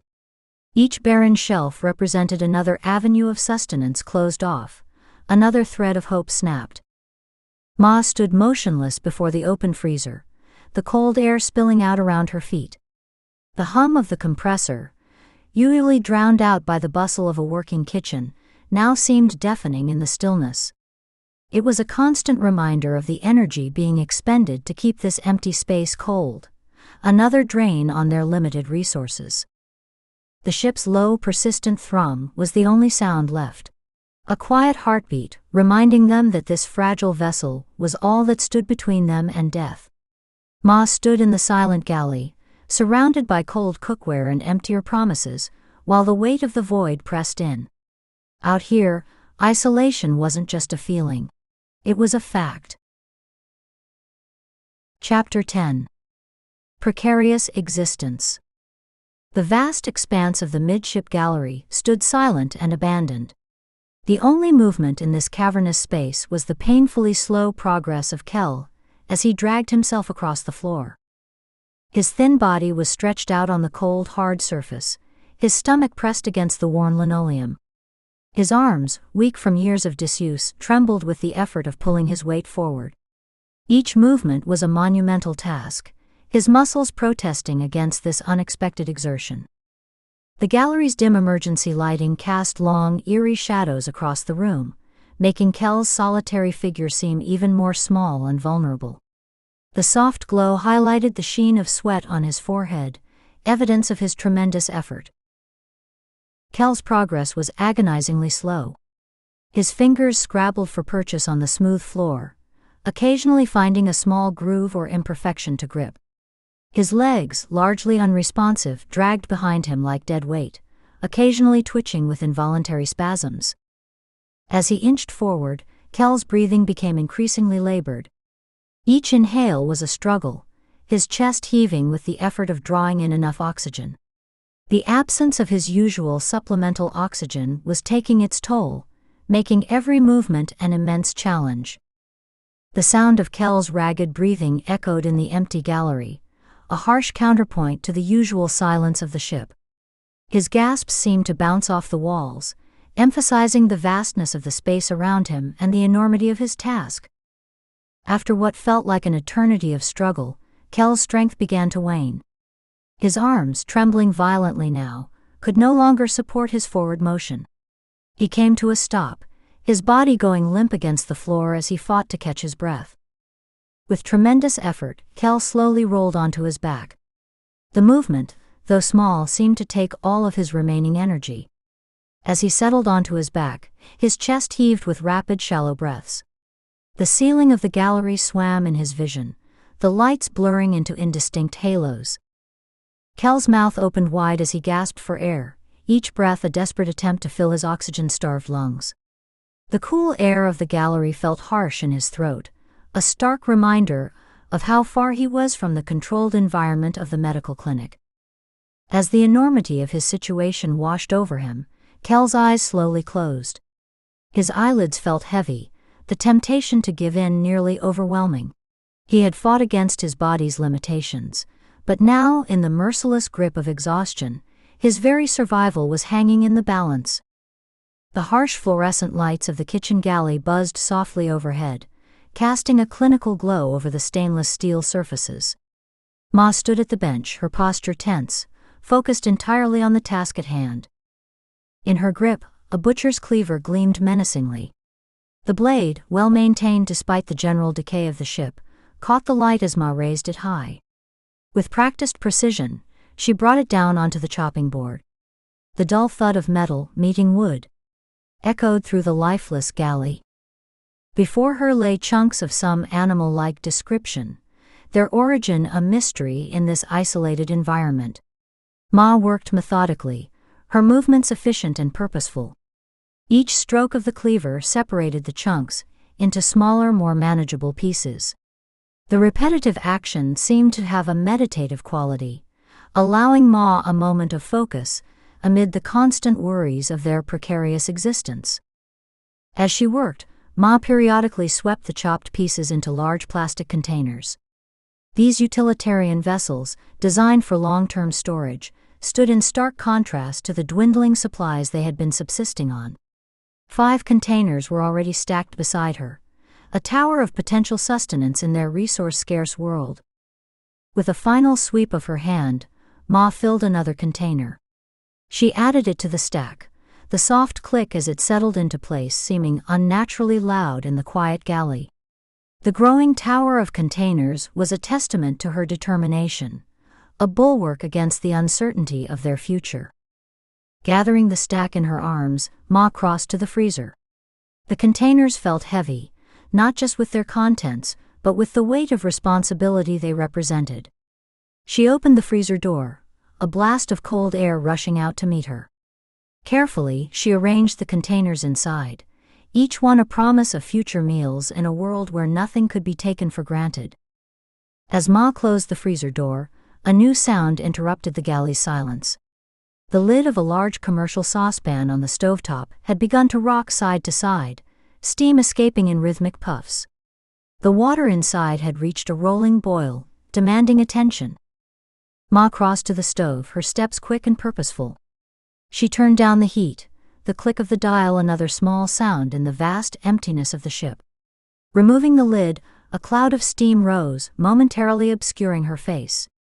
She stirred the contents, the metal spoon scraping against the bottom of the pan in a familiar, almost comforting sound.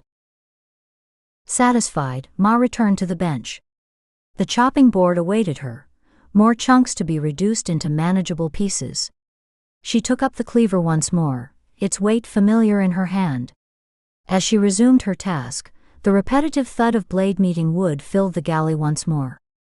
In this moment, surrounded by the tools and routines of food preparation, Ma could almost forget the swallowing dark that surrounded them. The simple act of preparing food, of ensuring their continued survival, grounded her in the familiar when everything else was uncertainly adrift in the cosmic void. The Temperance continued its silent journey through the vacuum, carrying within it this scene of determined industry.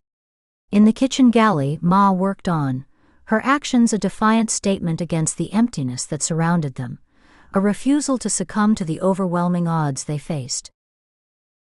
The soft squeak of a moving trolley wheel breaks the oppressive silence of the midship gallery as Ma pushes the trolley across the immense concourse.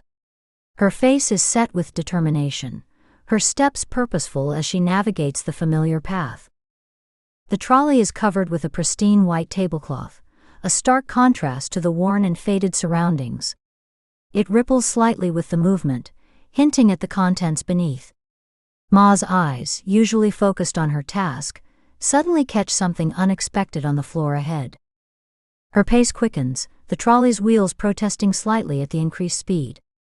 As she draws closer, recognition dawns on her face, quickly followed by horror. There, sprawled on the cold floor, lies Kel. Without hesitation, Ma pushes the trolley aside. It rolls away, wheels spinning freely until it comes to a gradual stop beside a semicircular bench seat, a relic of the ship's more populated past. Ma rushes forward, her footsteps echoing in the cavernous space. She falls to her knees beside Kel, the impact sending a jolt through her body that she barely notices. Her hands, trembling slightly, grasp Kel's shoulders. She shakes him, her voice cracking as she calls his name, desperate for a response. Silence. Panic rising, Ma pats Kel's face, her touch alternating between gentle and urgent. Still there's no response. Ma's breathing quickens, her chest tight with fear. With shaking hands, she lowers her head to Kel's chest, straining to hear any sign of life. The silence is deafening. Ma's fingers fumble at Kel's neck, searching for a pulse. Nothing. Refusing to give up, Ma once again presses her ear to Kel's chest. This time her eyes widen. She listens again, more intently. A flicker of hope crosses her face. Springing into action, Ma rushes back to the abandoned trolley.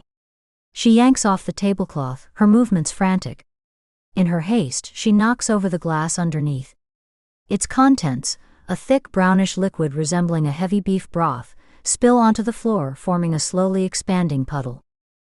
Ma pays no heed to the spill, her focus entirely on Kel. She races back with the tablecloth clutched in her hands. Quickly, she spreads it out on the floor beside him. Moving to Kel's other side, Ma kneels once more. With a strength born of desperation, she rolls Kel onto the tablecloth. She manages to get his head, torso, and buttocks onto the cloth, though his legs remain on the floor. Standing again, Ma moves to Kel's head. She bunches up the tablecloth, grasping it tightly in her fists. With a deep breath, she begins to pull. Slowly, arduously, Ma drags Kel across the floor. Her destination is clear: the medical clinic. Every step is a battle, her muscles straining with the effort. But Ma's face shows only determination, her love for Kel driving her beyond the limits of her physical strength. As mother and son cross the vast gallery, the spilled brownish liquid glistened where the trolley once stood, a thin skin of fat already forming under the flickering lights. What was once sustenance now pooled uselessly on the deck, a small, congealing testament to how narrow their margin for error has become, so far from Earth. Beside Kel's bed, time seemed to hold its breath.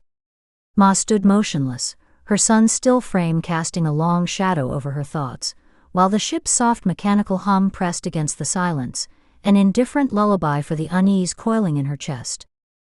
Her eyes fell to the oxygen tube lying discarded on the floor, a lifeline severed. With trembling hands she picked it up, the weight of it seeming to represent all the years of care, struggle, and love she had poured into keeping Kel alive. Ma moved to reconnect the tube to the oxygen outlet on the wall, her movements automatic after years of routine. But as her hand neared the outlet, she paused. Her gaze drifted to Kel's face, peaceful in unconsciousness, free for a moment from the challenges that defined his waking hours. In that suspended moment, Ma's hand drifted towards the carbon dioxide outlet. The possibility of ending Kel's suffering, of releasing him from a life confined to this drifting metal prison, flitted through her mind. Her hand hovered, trembling, as the weight of the choice pressed down upon her. The seconds stretched into eternity, as Ma stood frozen, caught between an unthinkable act and the instinctive drive to protect her child at all costs. The love that had sustained them through years of isolation warred against the desire to end Kel's struggles. In the end, it was that same love that snapped Ma out of her momentary lapse. With a sharp intake of breath, she quickly plugged the tube back into the oxygen outlet. The soft hiss of life-giving air filled the room, a counterpoint to Ma's ragged breathing. Ma's shoulders sagged as the tension drained from her body. She leaned heavily against the wall, her eyes never leaving Kel's face. The choice she had contemplated and rejected would haunt her, but the decision to continue fighting, to keep Kel alive despite the odds, reaffirmed the unbreakable bond between them. As the Temperance continued its silent journey through the interstellar void, Ma settled into the chair beside Kel's bed. Her hand found his, a physical connection to anchor them both in the face of an uncertain future. In the quiet of the medical clinic, mother and son drifted together, their fates intertwined in the endless expanse of space. Chapter 11. Reality in Waiting. The stairwell landing on level 6 of the Temperance stood in eerie silence. Emergency lights cast a dim yellowish glow, barely penetrating the shadows that clung to the corners. The air was stale, untouched by the circulation systems that once kept the ship's atmosphere fresh and invigorating. For a moment, nothing moved. The landing existed in a state of suspended animation, a forgotten junction in the vast network of the ship's internal architecture. The quiet was absolute, broken only by the faint, distant hum of the Temperance's essential systems. The passageway stretched out beyond the shadows, a testament to the ship's enormous size and the current absence of its crew. Overhead, pipes and conduits ran the length of the ceiling, their purpose now as mysterious as the ship's ultimate destination. Some of the fluorescent lights flickered weakly, creating an unsettling strobe effect that played tricks on the eye. Others had given up entirely, leaving patches of darkness that seemed to pulse with unseen dangers. The silence in this corridor was oppressive, as if the very air was holding its breath. No footsteps echoed, no voices called out. The Temperance's level 6 service corridor had become a ghost town, a relic of busier, more hopeful times. Farther down, a door marked Disposal Station. The sign, once bright and authoritative, had faded over time. A thin layer of grime coated its surface, obscuring the letters slightly. The door itself stood closed, a barrier between the silent corridor and whatever lay beyond. Inside the disposal room, the aftermath of recent events was evident. The air was thick with the rank smell of melted plastic and seared metal. Scorch marks marred the walls and ceiling, mute witnesses to the fire that had raged here not long ago. In the center of this scene of destruction, a single point of activity demanded attention. The eject button on the control panel, its surface warped and melted from the intense heat it had endured, now pulsed with an urgent red light. Flash. The red glow illuminated the room for a brief moment, casting long shadows across the debris-strewn floor. Flash. Again the light pierced the darkness, revealing the extent of the damage. Twisted metal and melted plastic created a landscape of ruin. Flash. With each pulse, the button seemed to be sending out a silent alarm, a warning of some unseen danger or malfunction. Its steady rhythm was hypnotic, drawing the eye and demanding attention. In the vast emptiness of the Temperance, as it drifted through the endless realm of space, this flashing light served as a beacon of activity. It was a sign that despite the ship's abandoned state, systems were still active, processes still in motion. The eject button continued its silent vigil, flashing its urgent message to an empty room. In the depths of the ship, far from the struggles of Ma and Kel, this small light hinted at the complex web of systems and potential hazards that surrounded them, unseen but ever present in their isolated journey through the cosmos. In the wide expanse of the midship gallery, Ma knelt on the cold, hard floor. Her hands, roughened by years of manual labor, worked methodically to clean up the last traces of the spilled brownish liquid. The substance, once vital sustenance for Kel, had congealed into a stubborn gelatinous mass that clung stubbornly to the worn linoleum. Ma's movements were practiced and efficient, born from years of maintaining the Temperance single-handedly. The overhead LED lights cast long shadows across her form, emphasizing the solitude of her task. The only sound in the cavernous space was the soft scraping of the cloth against the floor as she worked. With a final swipe, Ma collected the last smear of the brownish substance. She tossed the soiled cloth into the metal bucket beside her, the soft plop echoing in the empty gallery. The artificial lemon smell of the cleaning solution mingled with the musty air of the long-abandoned space. Slowly Ma rose to her feet. Her joints protested the movement, a reminder of the toll that years of isolation and hard work had taken on her body. She picked up the bucket, its contents sloshing gently, the weight of it a familiar burden. As she turned, intending to dispose of the dirty water, something caught her eye. Her gaze was drawn upward, to the upper level of the midship gallery. The balcony that ringed the space above seemed to beckon to her, a part of the ship she rarely visited anymore. For a moment Ma stood still, her eyes fixed on the upper level. Memories flickered through her mind, of busier times of laughter and conversation that once filled this now silent space. The contrast between past and present hung heavy in the air. Driven by an impulse she couldn't quite name, Ma crossed the gallery floor. Her footsteps echoed softly as she approached the foot of the semicircular staircase that led to the upper level. The bucket swung gently in her grip, a counterpoint to her measured pace. At the base of the stairs, Ma paused. She set the bucket down, the soft thud of metal on linoleum barely audible in the empty cathedral of this room.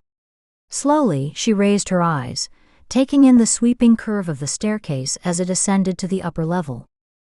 The stairs, once a bustling thoroughfare for the ship's crew, now stood as a silent monument to abandoned routines. A thin layer of dust coated the handrail, undisturbed for years. The metal steps, dulled by time and disuse, seemed to stretch endlessly upward. Ma stood motionless, her gaze fixed on the upper level. From this vantage point, she could just make out the edge of the balcony above. Shadows played across the ceiling, hinting at the layout of the space beyond her line of sight. For a long moment Ma remained still, lost in contemplation. The upper level represented more than just an unused part of the ship. It was a tangible reminder of the life they had left behind, of the community that had once called the Temperance home. As she stood there, the lifeless solitude of the midship gallery pressed in around her. The silence, usually a constant companion, felt heavier somehow. In this moment, the true scale of their isolation aboard the massive drifting ship seemed to crystallize. Ma's eyes remained fixed on the upper level, her expression a mixture of longing and trepidation. Whatever thoughts or memories this view stirred in her remained unspoken, known only to her in the solitude of the abandoned gallery. The Temperance continued its glide through the cosmic deep, carrying within it this tableau of stillness. Ma alone at the foot of the stairs, her gaze turned upward, standing as a solitary figure in the vast emptiness of the midship gallery. The upper-level guest accommodation corridor stretched out beyond the shadows, a long-abandoned reminder of the Temperance's original purpose. Dim emergency lighting cast an eerie glow along the walls, barely illuminating the doors that lined either side. Each door, once a portal to comfort for weary travelers, now stood as a hollow relic of forgotten journeys. Ma's figure emerged into view, her determined stride echoing softly in the empty hallway. In her hand she clutched a meat tenderizer, its weight a testament to her desperate resourcefulness. The tool, designed for culinary purposes, now served a far different role in Ma's isolated world. She came to a stop before the first door on her left. The electronic lock, once a symbol of security and privacy, now represented an obstacle to Ma's unknown mission. For a moment she stood motionless, perhaps considering the gravity of her actions or steeling herself for what lay ahead. With a deep breath, Ma raised the meat tenderizer. The harsh overhead lights glinted off its metal surface as she brought it down onto the electronic lock. The sound of impact reverberated through the corridor, a jarring intrusion in the ship's perpetual silence. Undeterred by the lack of immediate results, Ma struck again. And again. Each blow was fueled by a mixture of desperation and determination. The repetitive impacts created a rhythmic cacophony, the only sound aboard the massive, drifting vessel. Finally, with a shower of sparks and a groan of protesting metal, the lock fused.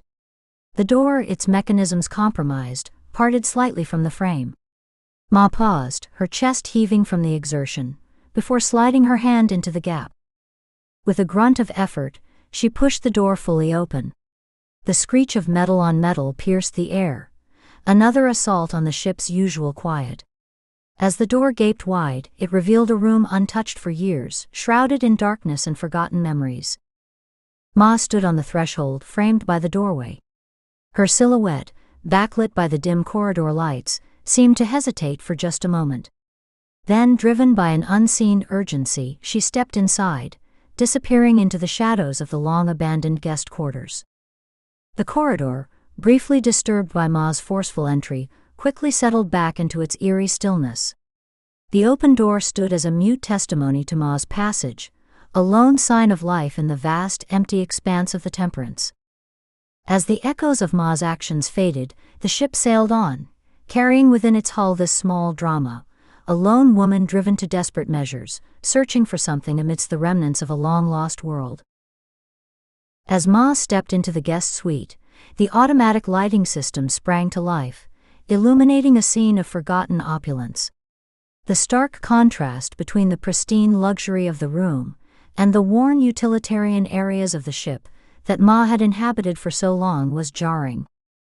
The suite unfolded before her in split levels, a design meant to maximize both space and the impression of grandeur. Ma's eyes were immediately drawn upward to a mezzanine, where a massive king-sized bed dominated the space. It stood framed by floor-to-ceiling observation windows, offering an unobstructed view of the infinite cosmos beyond. The bed, still perfectly made, seemed to be waiting for guests who would never arrive. To one side of the bedroom area, an ensuite bathroom was recessed into the wall, its presence hinted at by a partially open door revealing gleaming fixtures within. The bathroom, like the rest of the suite, spoke of a level of luxury that now seemed almost obscene in its extravagance. A set of spiral stairs, their metallic surface untarnished by time, led down to the level where Ma stood. This lower area served as the living space, designed for comfort and entertainment. A large off-white lounge suite wrapped around a central faux fireplace, its clean lines and plush upholstery a stark reminder of the comfort once offered to the ship's guests. One wall of the living area was dominated by large observation windows, mirroring those in the bedroom above. The view they offered was both breathtaking and terrifying, an endless expanse of stars and void, a constant reminder of the ship's isolation. On the opposite side of the room, recessed into the wall, stood a fully stocked bar and practical kitchenette. Bottles of premium liquor, their contents undisturbed for years, caught the light, creating a prism effect that scattered tiny rainbows across the room. The kitchenette, equipped with high-end appliances, seemed almost comically unnecessary given the suite's intended short-term use. Ma's attention was drawn to another door, which she pushed open to reveal a second bathroom. This space was a marvel of white tiles and high-end fittings, culminating in an enormous spa tub that dominated one end of the room. The tub, large enough to comfortably fit several people, now stood dry and empty, its jets silent. Turning back to the living area, Ma's eyes fell on a coffee table near the lounge suite. A tent card bearing the word "Welcome" in elegant script stood next to a remote control. This small detail, meant to make guests feel at home, now seemed like a relic from another world. Ma picked up the remote, its weight unfamiliar in her hand. With a click of the on button, the air before her shimmered and coalesced into a 3D hologram. The image of a young woman in her 20s, dressed in a crisp corporate uniform, materialized. She stood before a backdrop of a patently fake sunrise, her smile bright and unwavering. The hologram began to speak, her voice filling the room with an eerie cheerfulness. "Welcome, Mr. and Mrs. Davies. On behalf of the Selection Corporation, we're honored to have you as VIP guests here on the Temperance. Please make yourselves at home for the next 3 months as we prepare our approach to Lantriv 9. Our crew are here to make the remainder of your trip as comfortable as possible. Please let one of us know if there is anything more we can do for you. Thank you and enjoy your stay." The presenter's smile remained fixed and sincere as the hologram faded away, leaving Ma alone once more in the silent luxury of the suite. The cheerful message, so at odds with the ship's current reality, hung in the air like a ghost of past expectations and abandoned dreams. As the echoes of the hologram's voice faded, The true extent of the Temperance's isolation seemed to press in on Ma. This perfectly preserved suite stood as a testament to the ship's original purpose and the lives it was meant to transport. Now it served only to emphasize the vast gulf between that past and Ma's present reality. Chapter 12. Grim Revelations.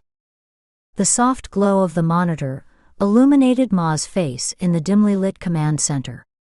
Her fingers moved with purpose across the keyboard, the gentle tapping echoing in the cavernous room. The screen before her displayed a menu, a gateway to the ship's vast database. Ma's eyes scanned the options, finally settling on Reports Confidential. Without hesitation, she selected it. The system prompted for a password, a final barrier to the ship's secrets. Ma's fingers flew across the keys, inputting a code she had only recently discovered. Password accepted flashed across the screen, granting her access to a world of information long hidden from her. A new menu appeared, and Ma scrolled through it with mounting anticipation. Her search stopped at Phelps' log. As she opened the log, a list of reports unfurled before her, dates stretching back through the years. The most recent entry caught her eye, the 21st of March 2184. With a tap, she opened it. The screen flickered, and suddenly, Commander Jeff Phelps materialized in a video pane. Despite the years that had passed, his image was crystal clear. He appeared to be in his 40s, dressed in a white open-necked shirt that contrasted sharply with his haggard, unnerved expression. The background suggested this was recorded in his private quarters, adding an air of urgency to his words. "We've had this issue with the propulsion unit for several days now," Phelps began, his voice tight with stress. "Engineers are unable to power it down. It's racing at thresholds beyond measurement, on the verge of triggering a meltdown. We're in unknown territory here. There's no precedent for this." Ma leaned in closer, hanging on every word. Suddenly, Phelps' attention was drawn away by someone entering off camera. "I'll update in the next post," he said hurriedly before the video cut out. The screen returned to the menu, leaving Ma to process what she'd just seen. After a moment she typed, "Query. Current date."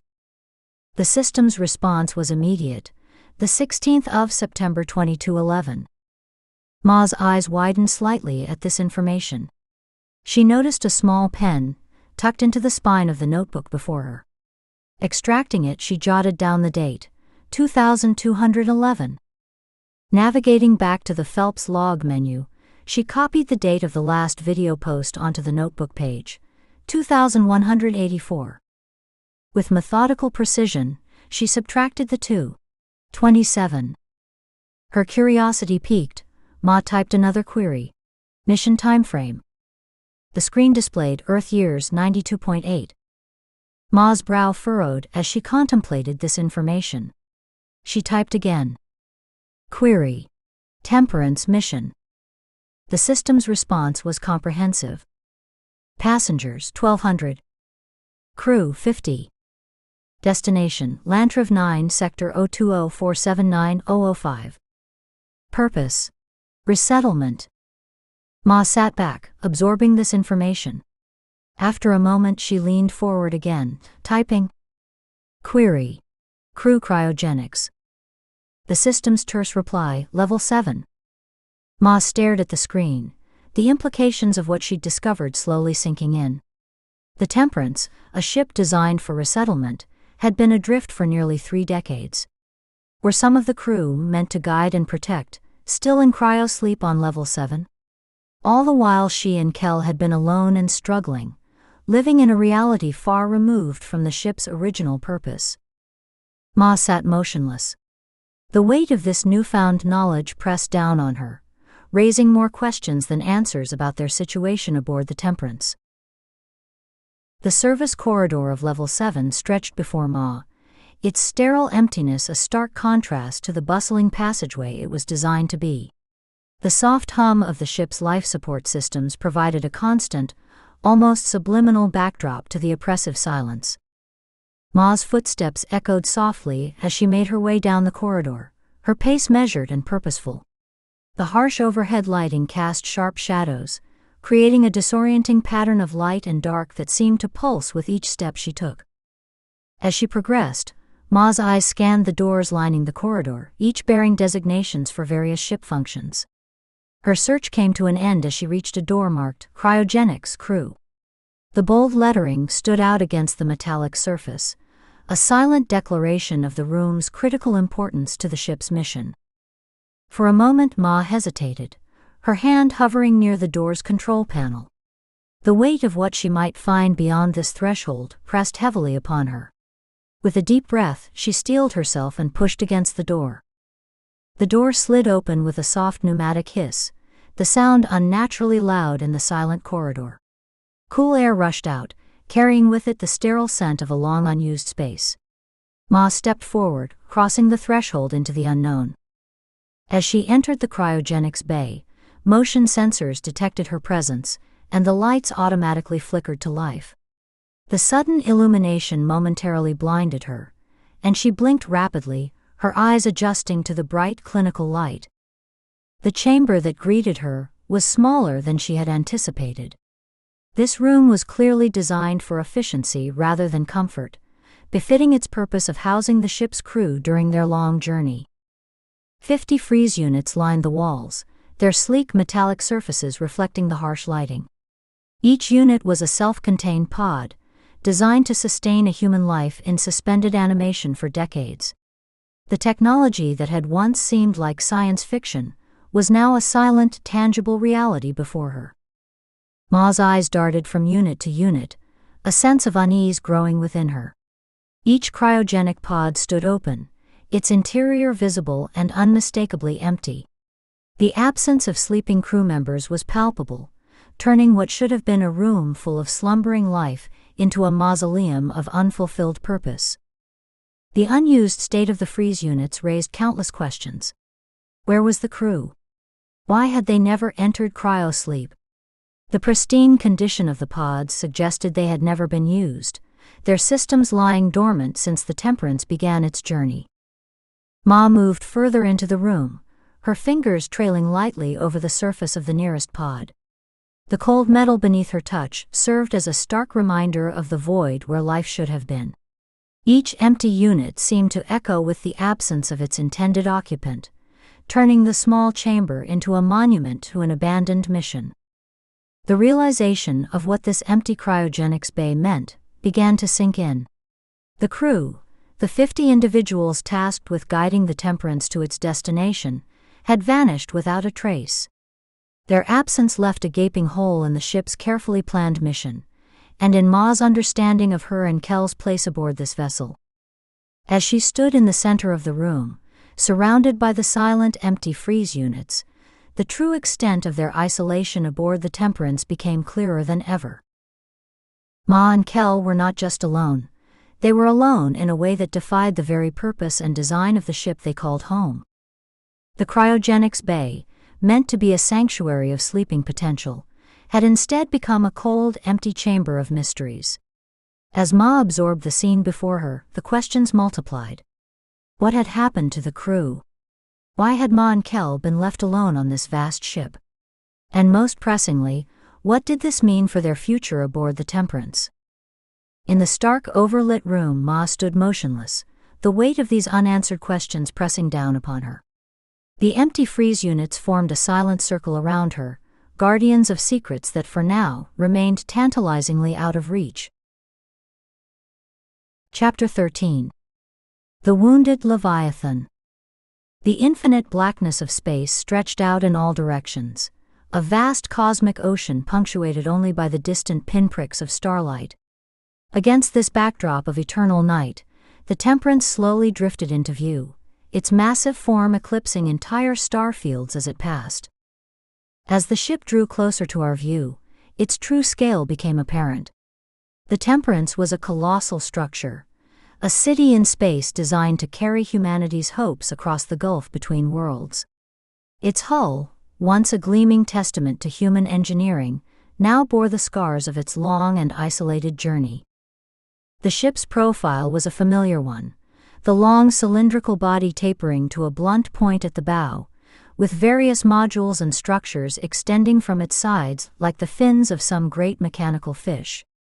But as the vessel continued its slow traverse across our field of vision, something seemed amiss.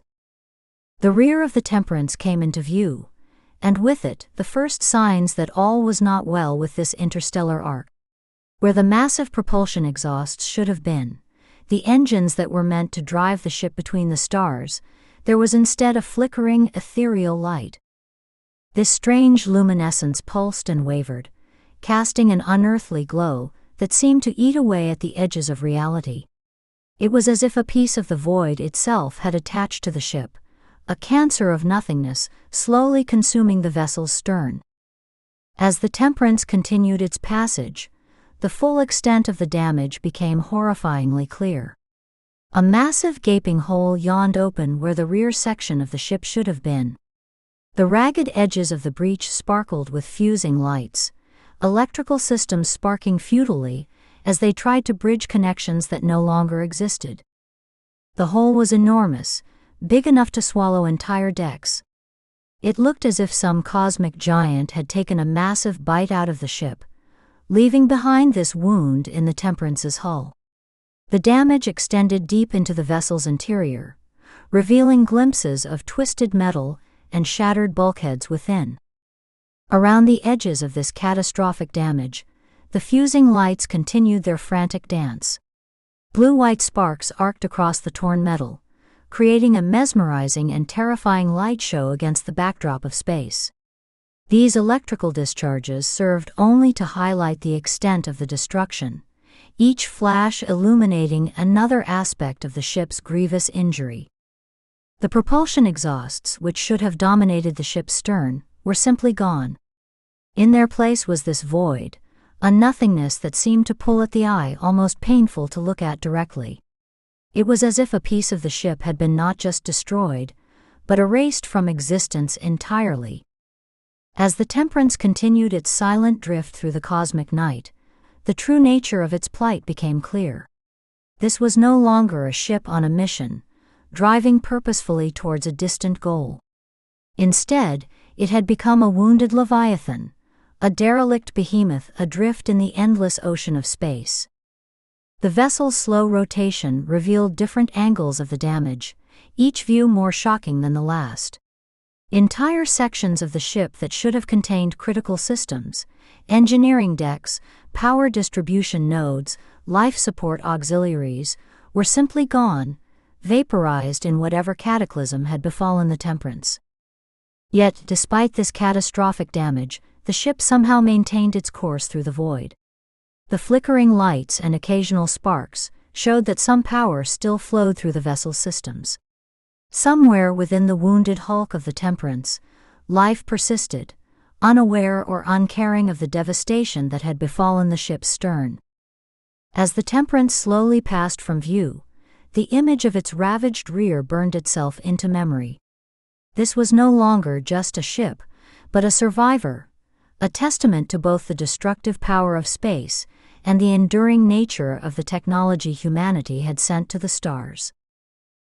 The Temperance sailed on, carrying its secrets and its scars into the endless night. Chapter 14.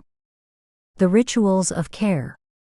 Kel lay prone on his bed, his vulnerability a stark reminder of their precarious existence aboard the Temperance, as Ma tended to him with practiced efficiency. Her movements were gentle yet purposeful, as she applied cream to Kel's back and other pressure points. The reddish hints of incipient bed sores marked Kel's skin, silent testaments to the challenges of long-term care in their isolated environment. Ma's fingers worked methodically, ensuring every affected area received attention. Her touch was clinical, yet underlined with a deep maternal tenderness. The silence of their routine was broken by a sudden, unexpected fart from Kel. Ma's response was automatic, a light, playful slap accompanied by a soft admonishment. Kel's giggle, childlike and innocent, filled the room, a rare moment of levity in their often grim circumstances. Task completed, Ma crossed to the set of drawers against the wall. She opened the top drawer, extracting a fresh pair of shorts. The second drawer yielded a clean singlet.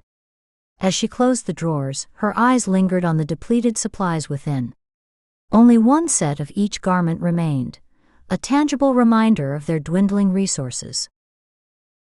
The cavernous space of the midship gallery stood empty and silent, a pitiful remnant of its former bustling self. The stillness was broken by the sound of approaching footsteps, echoing off the metal walls. Ma emerged, pushing the empty wheelchair across the concourse. Her determined stride and the squeaking wheels created a rhythmic duet, the only signs of life in the abandoned gallery. In the storeroom, fluorescent lights flickered to life, illuminating rows upon rows of wire shelves. Cardboard boxes filled every available space, each one a potential treasure trove of supplies.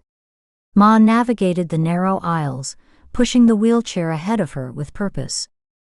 Her search came to an end before a box labeled men's casual shorts, large.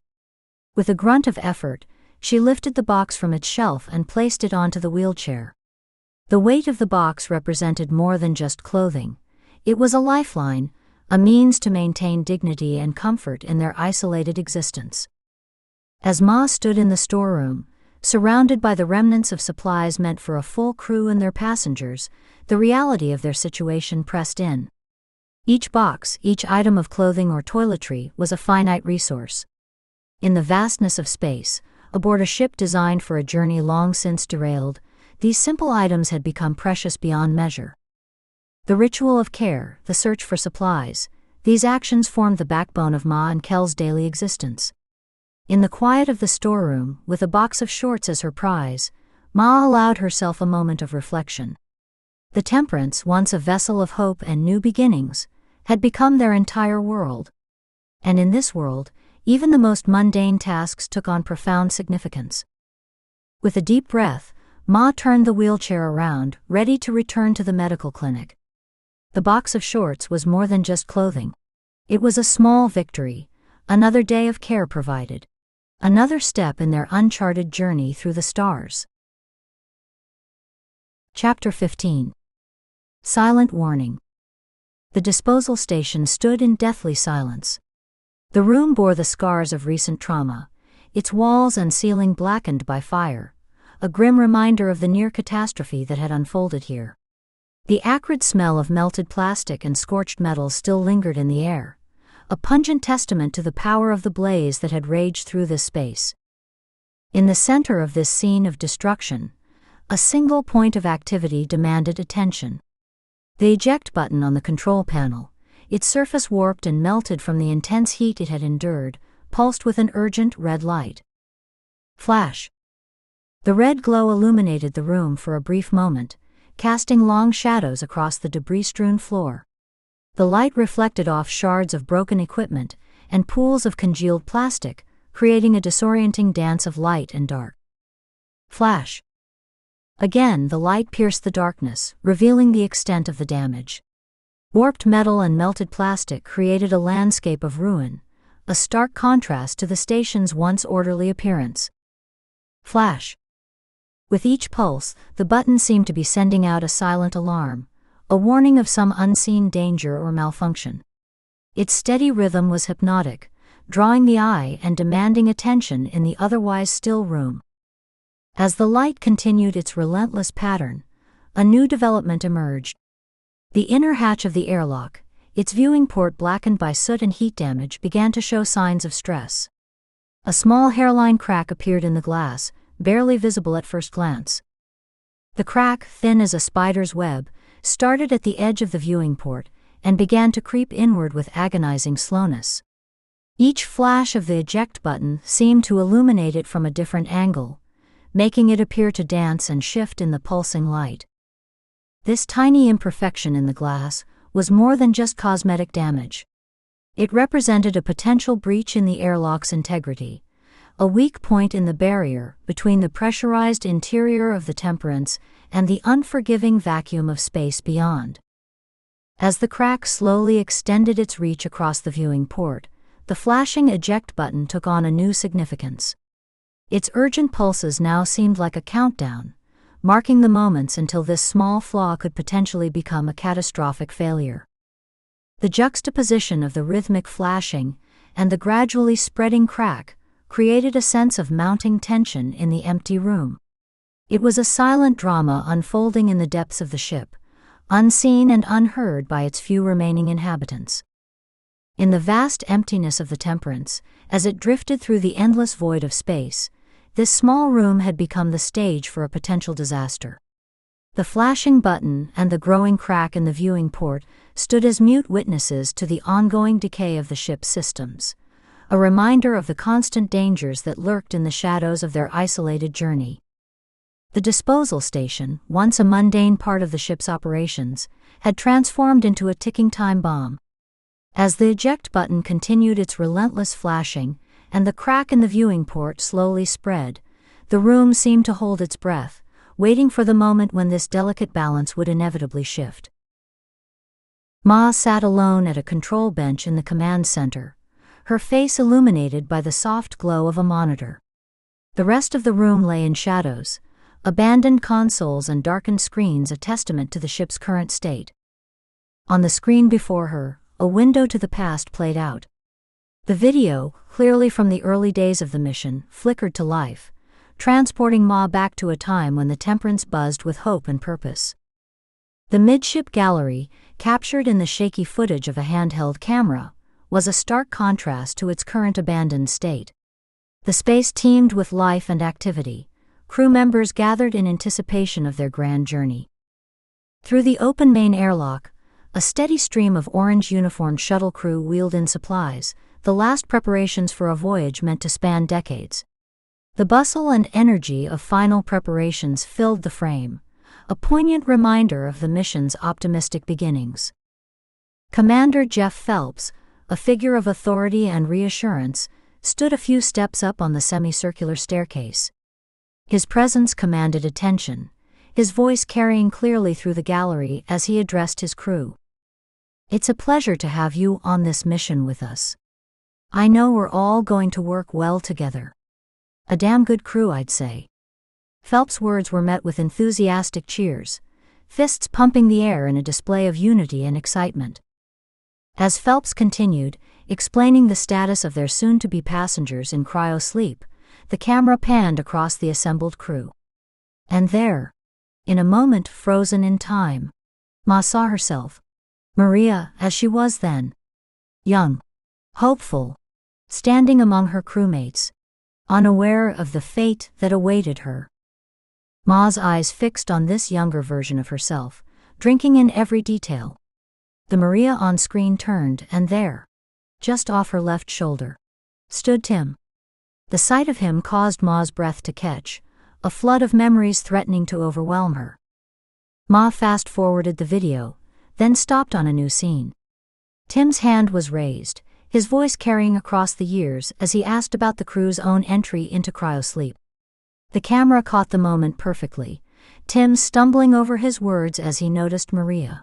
The shy smile they shared, the blush creeping across Maria's cheeks as she turned away. Ma leaned in closer, her eyes never leaving the screen as Commander Phelps' voice answered from off-camera. "Expect to have all systems running, tested and retested within 10 months of departure. Certainly no longer than 12. The video froze again, rewound, and settled on Tim's face. His eyes locked on Maria, a smile playing across his lips. The image zoomed in, filling the screen with Tim's features, every detail crisp and clear despite the years that had passed. Ma sat motionless, her finger tapping a slow, steady rhythm on the bench before her. The soft sound echoed in the empty room, a physical manifestation of the thoughts racing through her mind. The contrast between the lively, hopeful scene on the screen and the current reality of the Temperance hung heavy in the air. Questions swirled unspoken. What had happened in those early months? Why had the crew never entered cryo-sleep? And how had Ma and Kel ended up alone on this vast drifting ship? As Ma continued to stare at Tim's frozen image, the weight of the past pressed down upon her. In this moment, surrounded by the phantoms of what should have been, the true extent of their isolation and the mystery of their situation aboard the Temperance seemed more profound than ever. The steady tap of Ma's finger continued, a metronome marking the passage of time in a place where time had lost all meaning. In the bleak confines of the command center, Ma sat alone with her memories, the echoes of a past long gone playing out before her eyes. The pod station lay dormant, a chamber frozen in time aboard the drifting Temperance. The circular room, with its imposing domed ceiling, stood as a silent testament to desperate measures never taken. The air hung heavy with disuse, particles of dust dancing in the dim light cast by blinking instrument panels. Suddenly, the room's sensors detected movement. The main ceiling light brightened, chasing away shadows and revealing the full expanse of the chamber. In the doorway stood Ma, her silhouette framed by the brighter lights of the corridor beyond. She hesitated on the threshold, as if reluctant to disturb the room's long slumber. As Ma's eyes adjusted to the increased illumination, the details of the pod station came into sharp focus. The circular construction of the room emphasized its purpose, a hub of last resort, designed for swift evacuation in the direst of circumstances.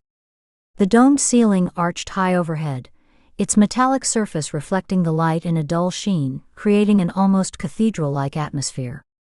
4 cavities gaped in the curved wall, each a socket from which a survival pod had been deployed. The hydraulic arms that had once cradled these lifeboats now lay inert on the floor, their pistons extended in eternal readiness. Before each empty cavity, a closed escape chute stood as a silent promise of safety, a portal to the void beyond the Temperance's hull. These 4 empty spaces told a story of their own. A tale of panic, of flight, of abandonment. Ma's gaze lingered on each in turn, her mind no doubt racing with questions about the circumstances that had led to their use. But it was the 5th pod that truly captured Ma's attention. Unlike its deployed counterparts, this pod remained nestled high in the wall, only its roof visible from the floor below. This unused escape vessel hung like a question mark in the station's narrative. Why had it remained when the others had gone? What twist of fate or decision had left it behind? The untouched nature of this 5th pod stood in stark contrast to the signs of hasty departure evident in the rest of the station. It was a reminder of choices not made, of chances not taken. Perhaps it represented hope, a final option still available should the need arise. Or perhaps it was merely another ghost, a relic of a past now lost to time and the vastness of space. As Ma stood in the doorway, the weight of the pod station's significance seemed to press down upon her. This room, designed to save lives, now served only to emphasize the magnitude of their isolation. The 4 empty cavities were a reminder of those who had fled, while the single remaining pod offered a tantalizing hint of possibility, or a cruel joke of fate. The instrument panels continued their silent vigil, lights blinking in patterns long since rendered meaningless. These electronic sentinels, still faithfully performing their programmed duties, added to the surreal atmosphere of the chamber. Their steady rhythms seemed to count out the seconds, minutes and hours since the station had last seen use. Ma took a tentative step into the room, her footfall echoing in the cavernous space. The sound seemed to break some invisible spell, making the reality of the pod station and all it represented impossibly tangible. In this moment, surrounded by the ghosts of escapes past and the solitary guardian of an escape perhaps yet to come, the true nature of Ma and Kel's situation aboard the Temperance crystallized. They were alone on a ship designed for many, with most of their crew fled and their mission in tatters. The pod station stood as a physical manifestation of their dilemma. Should they stay aboard this drifting vessel, or take their chances in the final pod, venturing into the unknown? As Ma surveyed the room, her expression unreadable, the Temperance continued its silent journey through the cosmos. The pod station, with its 4 empty cavities and 1 remaining life raft, waited patiently for a decision that might never come. Chapter 16. The Growing Threat. The stillness of the disposal station was broken by the rhythmic flashing of warning lights within the airlock chamber. These pulsing crimson beacons cast an ominous glow across the fire-blackened walls and melted equipment, remnants of the recent conflagration that had nearly claimed this section of the ship. The obnoxious smell of scorched metal and plastic still lingered in the air, a pungent reminder of how close disaster had come. At the heart of this scene, the airlock's glass viewing port commanded attention. Its surface, once clear and unblemished, now bore the scars of extreme heat and pressure. Soot and grime caked much of its surface, but it was what lay beneath this layer of filth that truly demanded notice. The hairline crack, barely visible at first glance, had begun its insidious journey across the reinforced glass. With each flash of the red warning lights, the flaw seemed to come alive, a spiderweb of potential catastrophe illuminated in crimson pulses. As if sensing the observer's gaze, the crack chose this moment to extend its reach. Slowly, almost imperceptibly, it crept further across the viewing port's surface. The movement was subtle, a silent progression that belied its deadly implications. This was no mere cosmetic damage. It was a growing weakness in the barrier between the pressurized interior of the Temperance and the unforgiving vacuum of space beyond. But the crack's advance didn't stop there. In a development that would have sent shivers down the spine of any witness, a new fissure began to form. Branching off from the main thread like a forking lightning bolt, this new crack started its own journey across the glass. With each pulse of the red warning lights, the network of cracks became more pronounced. The main thread, now joined by its offspring, created a delicate tracery across the viewing port's surface. In the brief moments of darkness between flashes, the cracks seemed to disappear, only to re-emerge with each new burst of illumination, like a ghostly map of impending doom. The forking of the crack represented more than just an extension of the damage. It signified an acceleration of the degradation process, an exponential increase in the risk faced by the ship and its inhabitants. Each new branch multiplied the potential points of failure, creating a complex web of stress that the viewing port was never designed to withstand. In the silence of the disposal station, this growing network of cracks seemed to whisper of imminent danger. The reinforced glass, designed to withstand the rigors of space travel, was slowly but surely succumbing to the combined effects of heat damage and the relentless pressure differential between the ship's interior and the vacuum beyond. The red warning lights highlighted their tireless vigil, their rhythmic flashing a countdown to potential disaster. Each flash illuminated the progress of the cracks, a stroboscopic record of the viewing port's deterioration. It was a race against time, with the integrity of the airlock hanging in the balance. As the cracks continued their silent advance, the disposal station stood as a mute witness to the ongoing decay of the Temperance's systems. In this small room, far from the inhabited sections of the ship, a drama was unfolding that could have far-reaching consequences for the vessel's few remaining occupants. The soft hum of the Temperance's life support systems provided a gentle backdrop to the stillness of the night cycle. In the doorway of the medical clinic, Ma's silhouette stood motionless, her form backlit by the harsh fluorescent lighting of the corridor beyond. The contrast between the bright hallway and the dimly lit clinic created an almost ethereal glow around her figure, as if she were a guardian angel watching over the room's sole occupant. Inside the clinic, darkness reigned supreme, broken only by the faint light spilling in from the corridor. This muted illumination cast long shadows across the room, transforming familiar medical equipment into looming indistinct shapes. The atmosphere was one of hushed anticipation, as if the very air held its breath in deference to the sleeping patient. Kel lay in his bed, his chest rising and falling in the slow, steady rhythm of deep sleep. The soft whisper of oxygen flowing through the tubes in his nose provided a constant, reassuring soundtrack to his slumber. In the dim light, his face appeared peaceful, momentarily free from the struggles that defined his waking hours.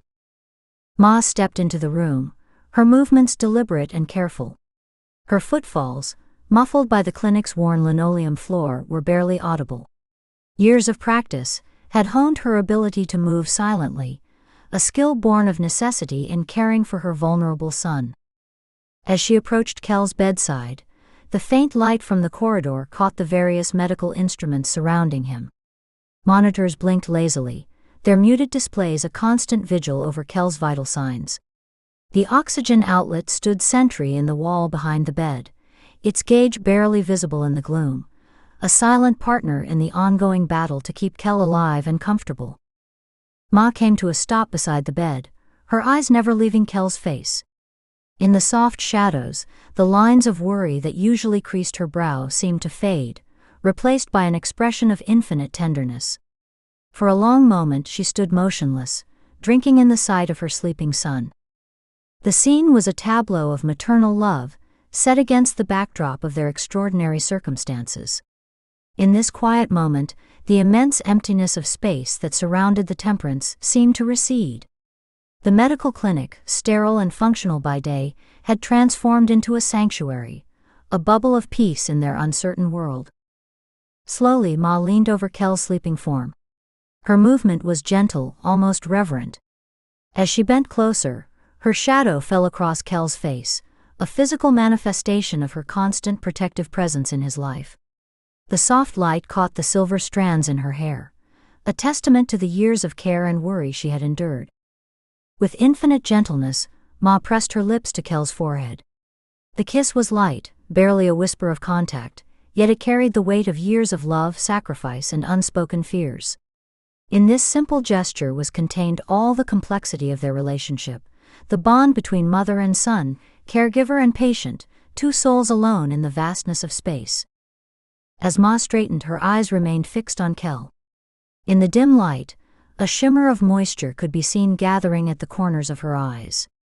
Whether these unshed tears were born of love, worry, or the crushing weight of their isolation was impossible to tell. The moment stretched on, Ma standing vigil over her sleeping son. In the quiet of the medical clinic, with the endless void of space pressing in from all sides, this small act of maternal love stood as a defiant statement against the emptiness that surrounded them. It was a reminder that even in the most extraordinary of circumstances, the most basic human connections endured. Chapter 17. Unraveling the Past. Ma sat alone at a control bench, her face bathed in the cold blue light of a computer screen. The rest of the room lay in shadows, abandoned consoles and darkened screens bearing witness to the ship's current state. Before her, the screen was a mosaic of video panes, each one a window into the past. Security feeds from various parts of the ship flickered to life, waiting for Ma's command. Her fingers moved with purpose across the keyboard as she typed into the search box. The 21st of March 2184. The screen refreshed, and suddenly all the feeds were aligned to that fateful date. Ma's eyes scanned the panes, searching for clues to unlock the mystery of their situation. She selected a video pane, and a grainy black and white image filled the screen.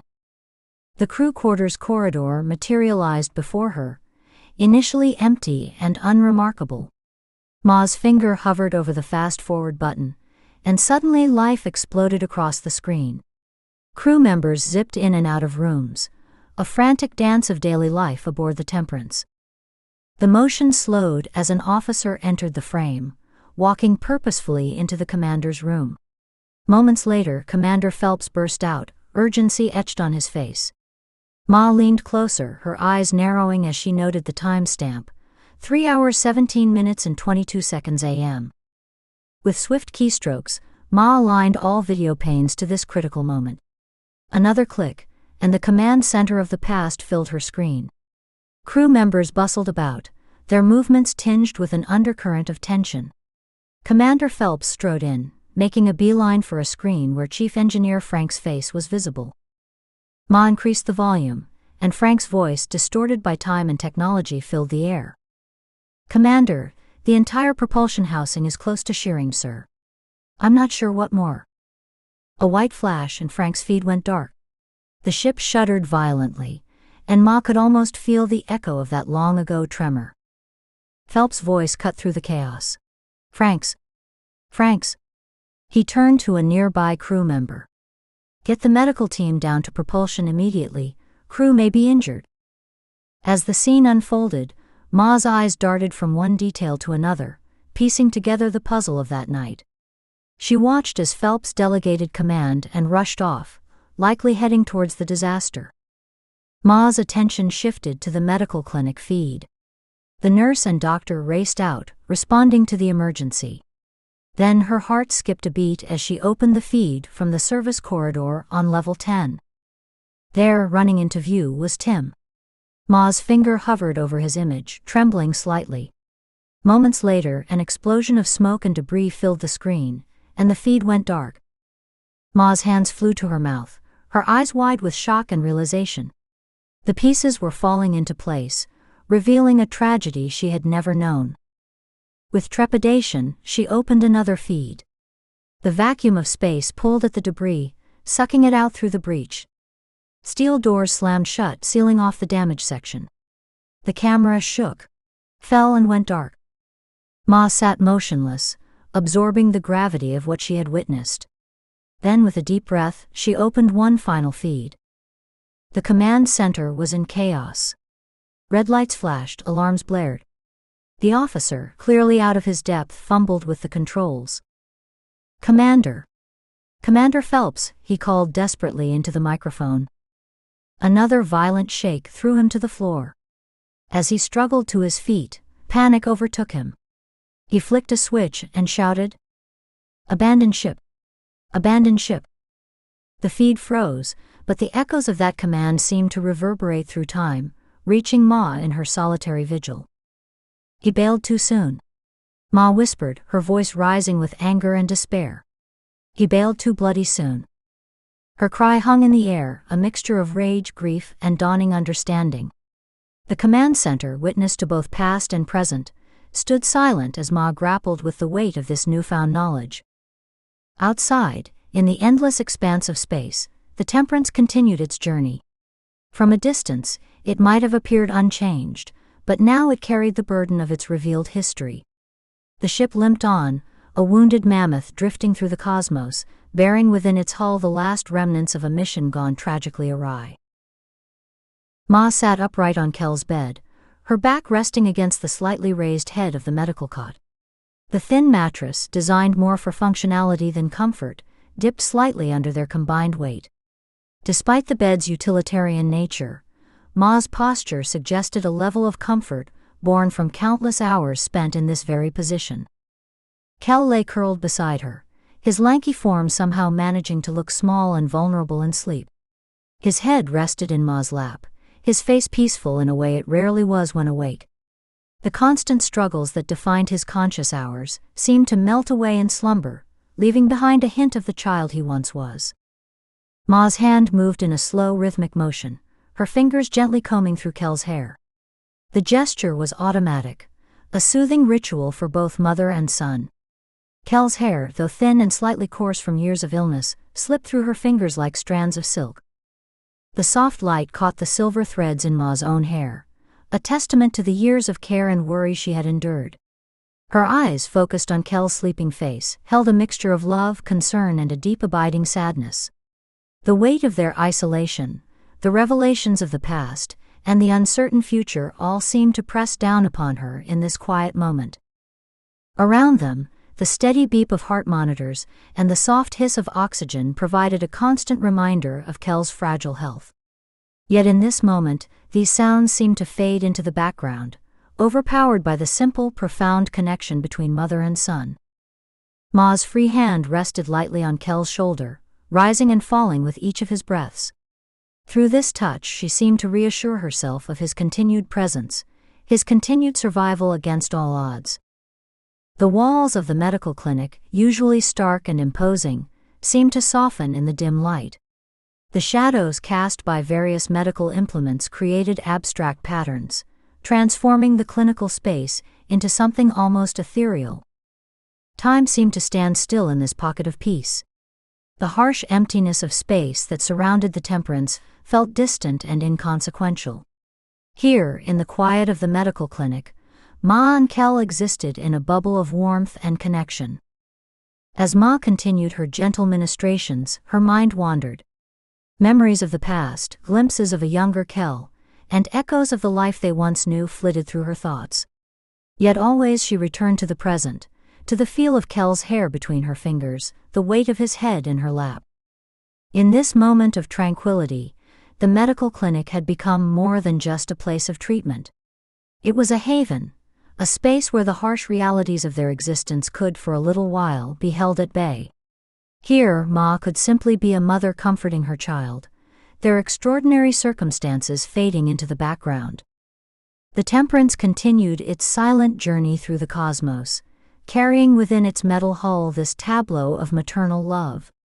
In the limitless, indifferent expanse of space, this small act of comfort stood as a defiant statement of humanity's resilience, a flame of connection burning bright against the darkness.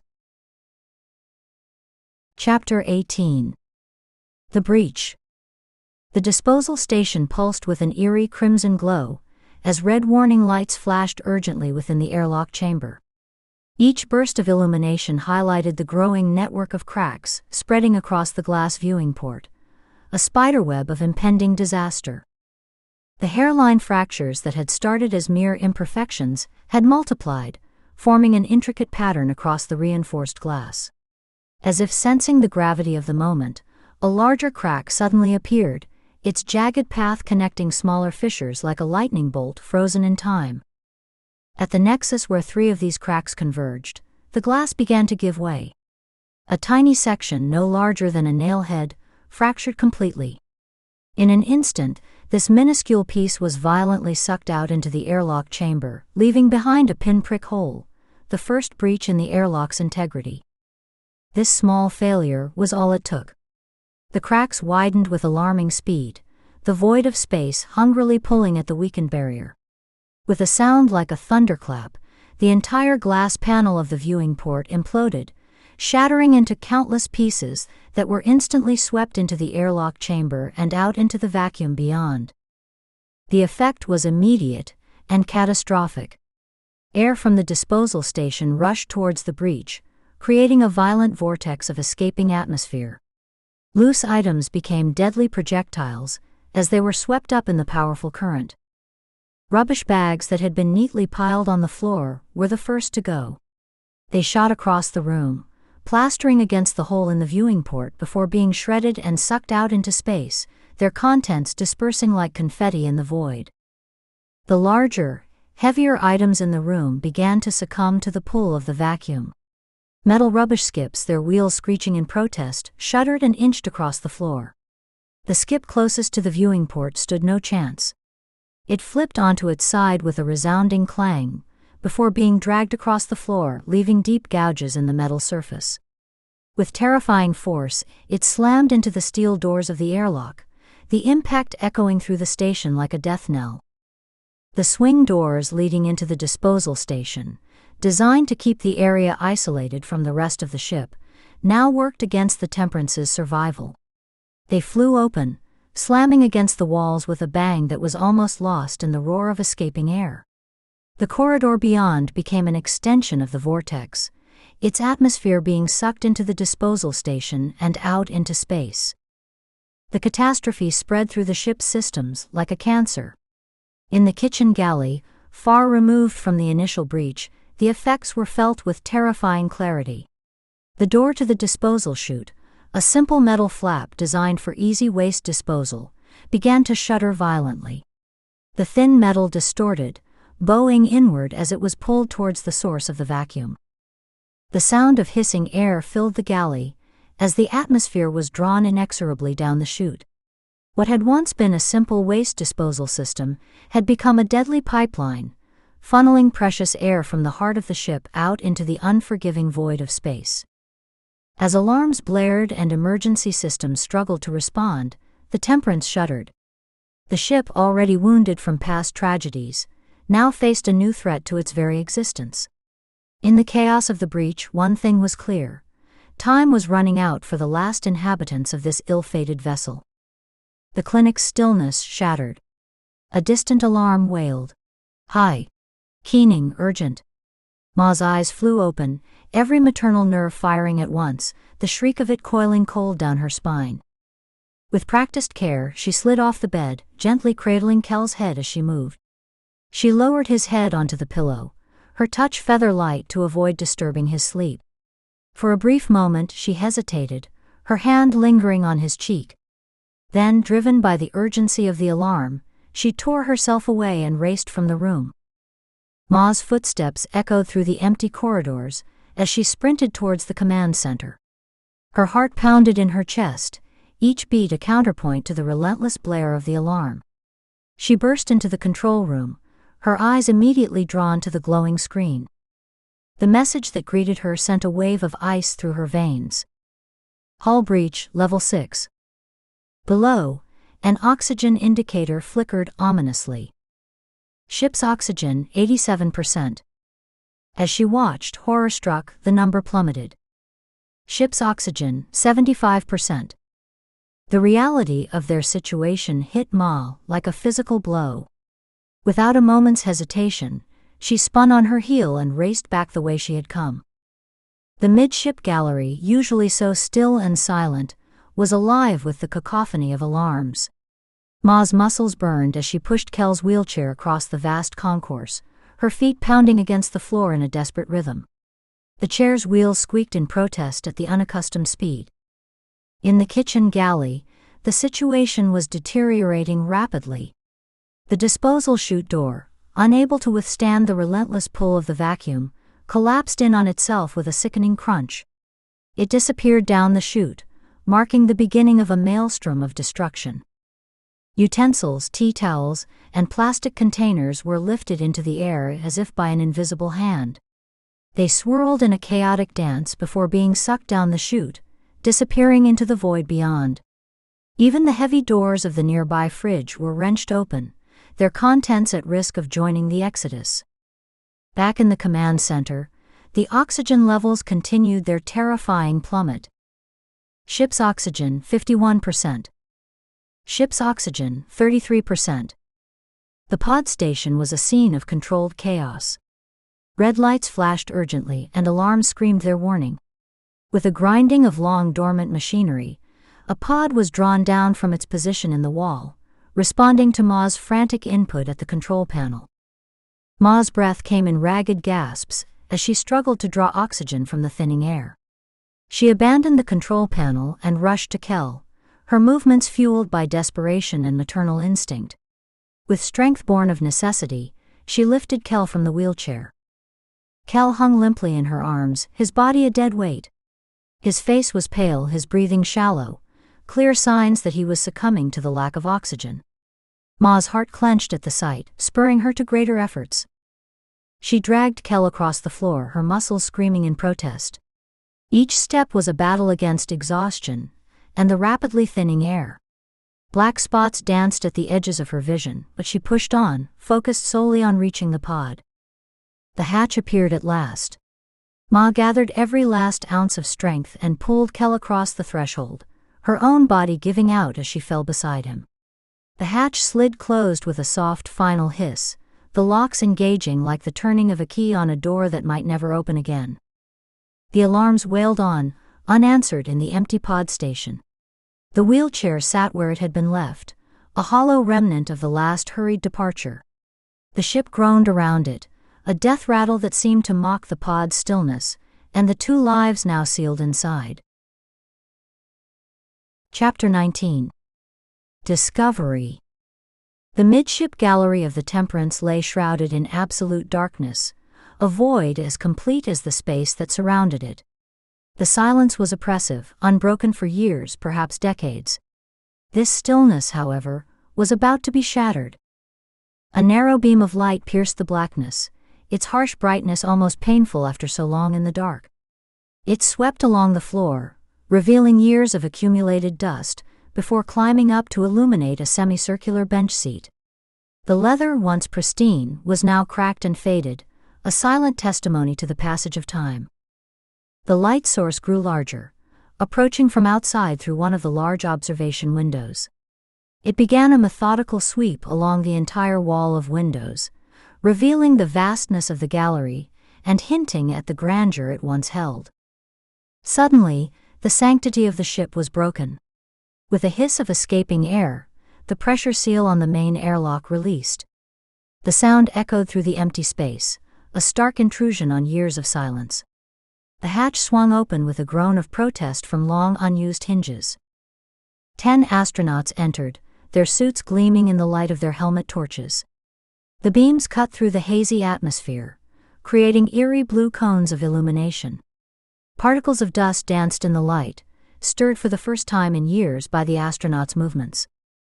Pair up, each take a level. Go. The scratchy radio transmission from one of the astronauts broke the silence, the first human voice to be heard aboard the Temperance in who knows how long. The astronauts split into pairs, their torch beams sweeping across the walls as they spread out to explore the abandoned ship. Their movements were cautious, respectful, as if they understood they were intruding on a tomb. In the medical clinic, 2 astronauts carefully picked their way through abandoned equipment.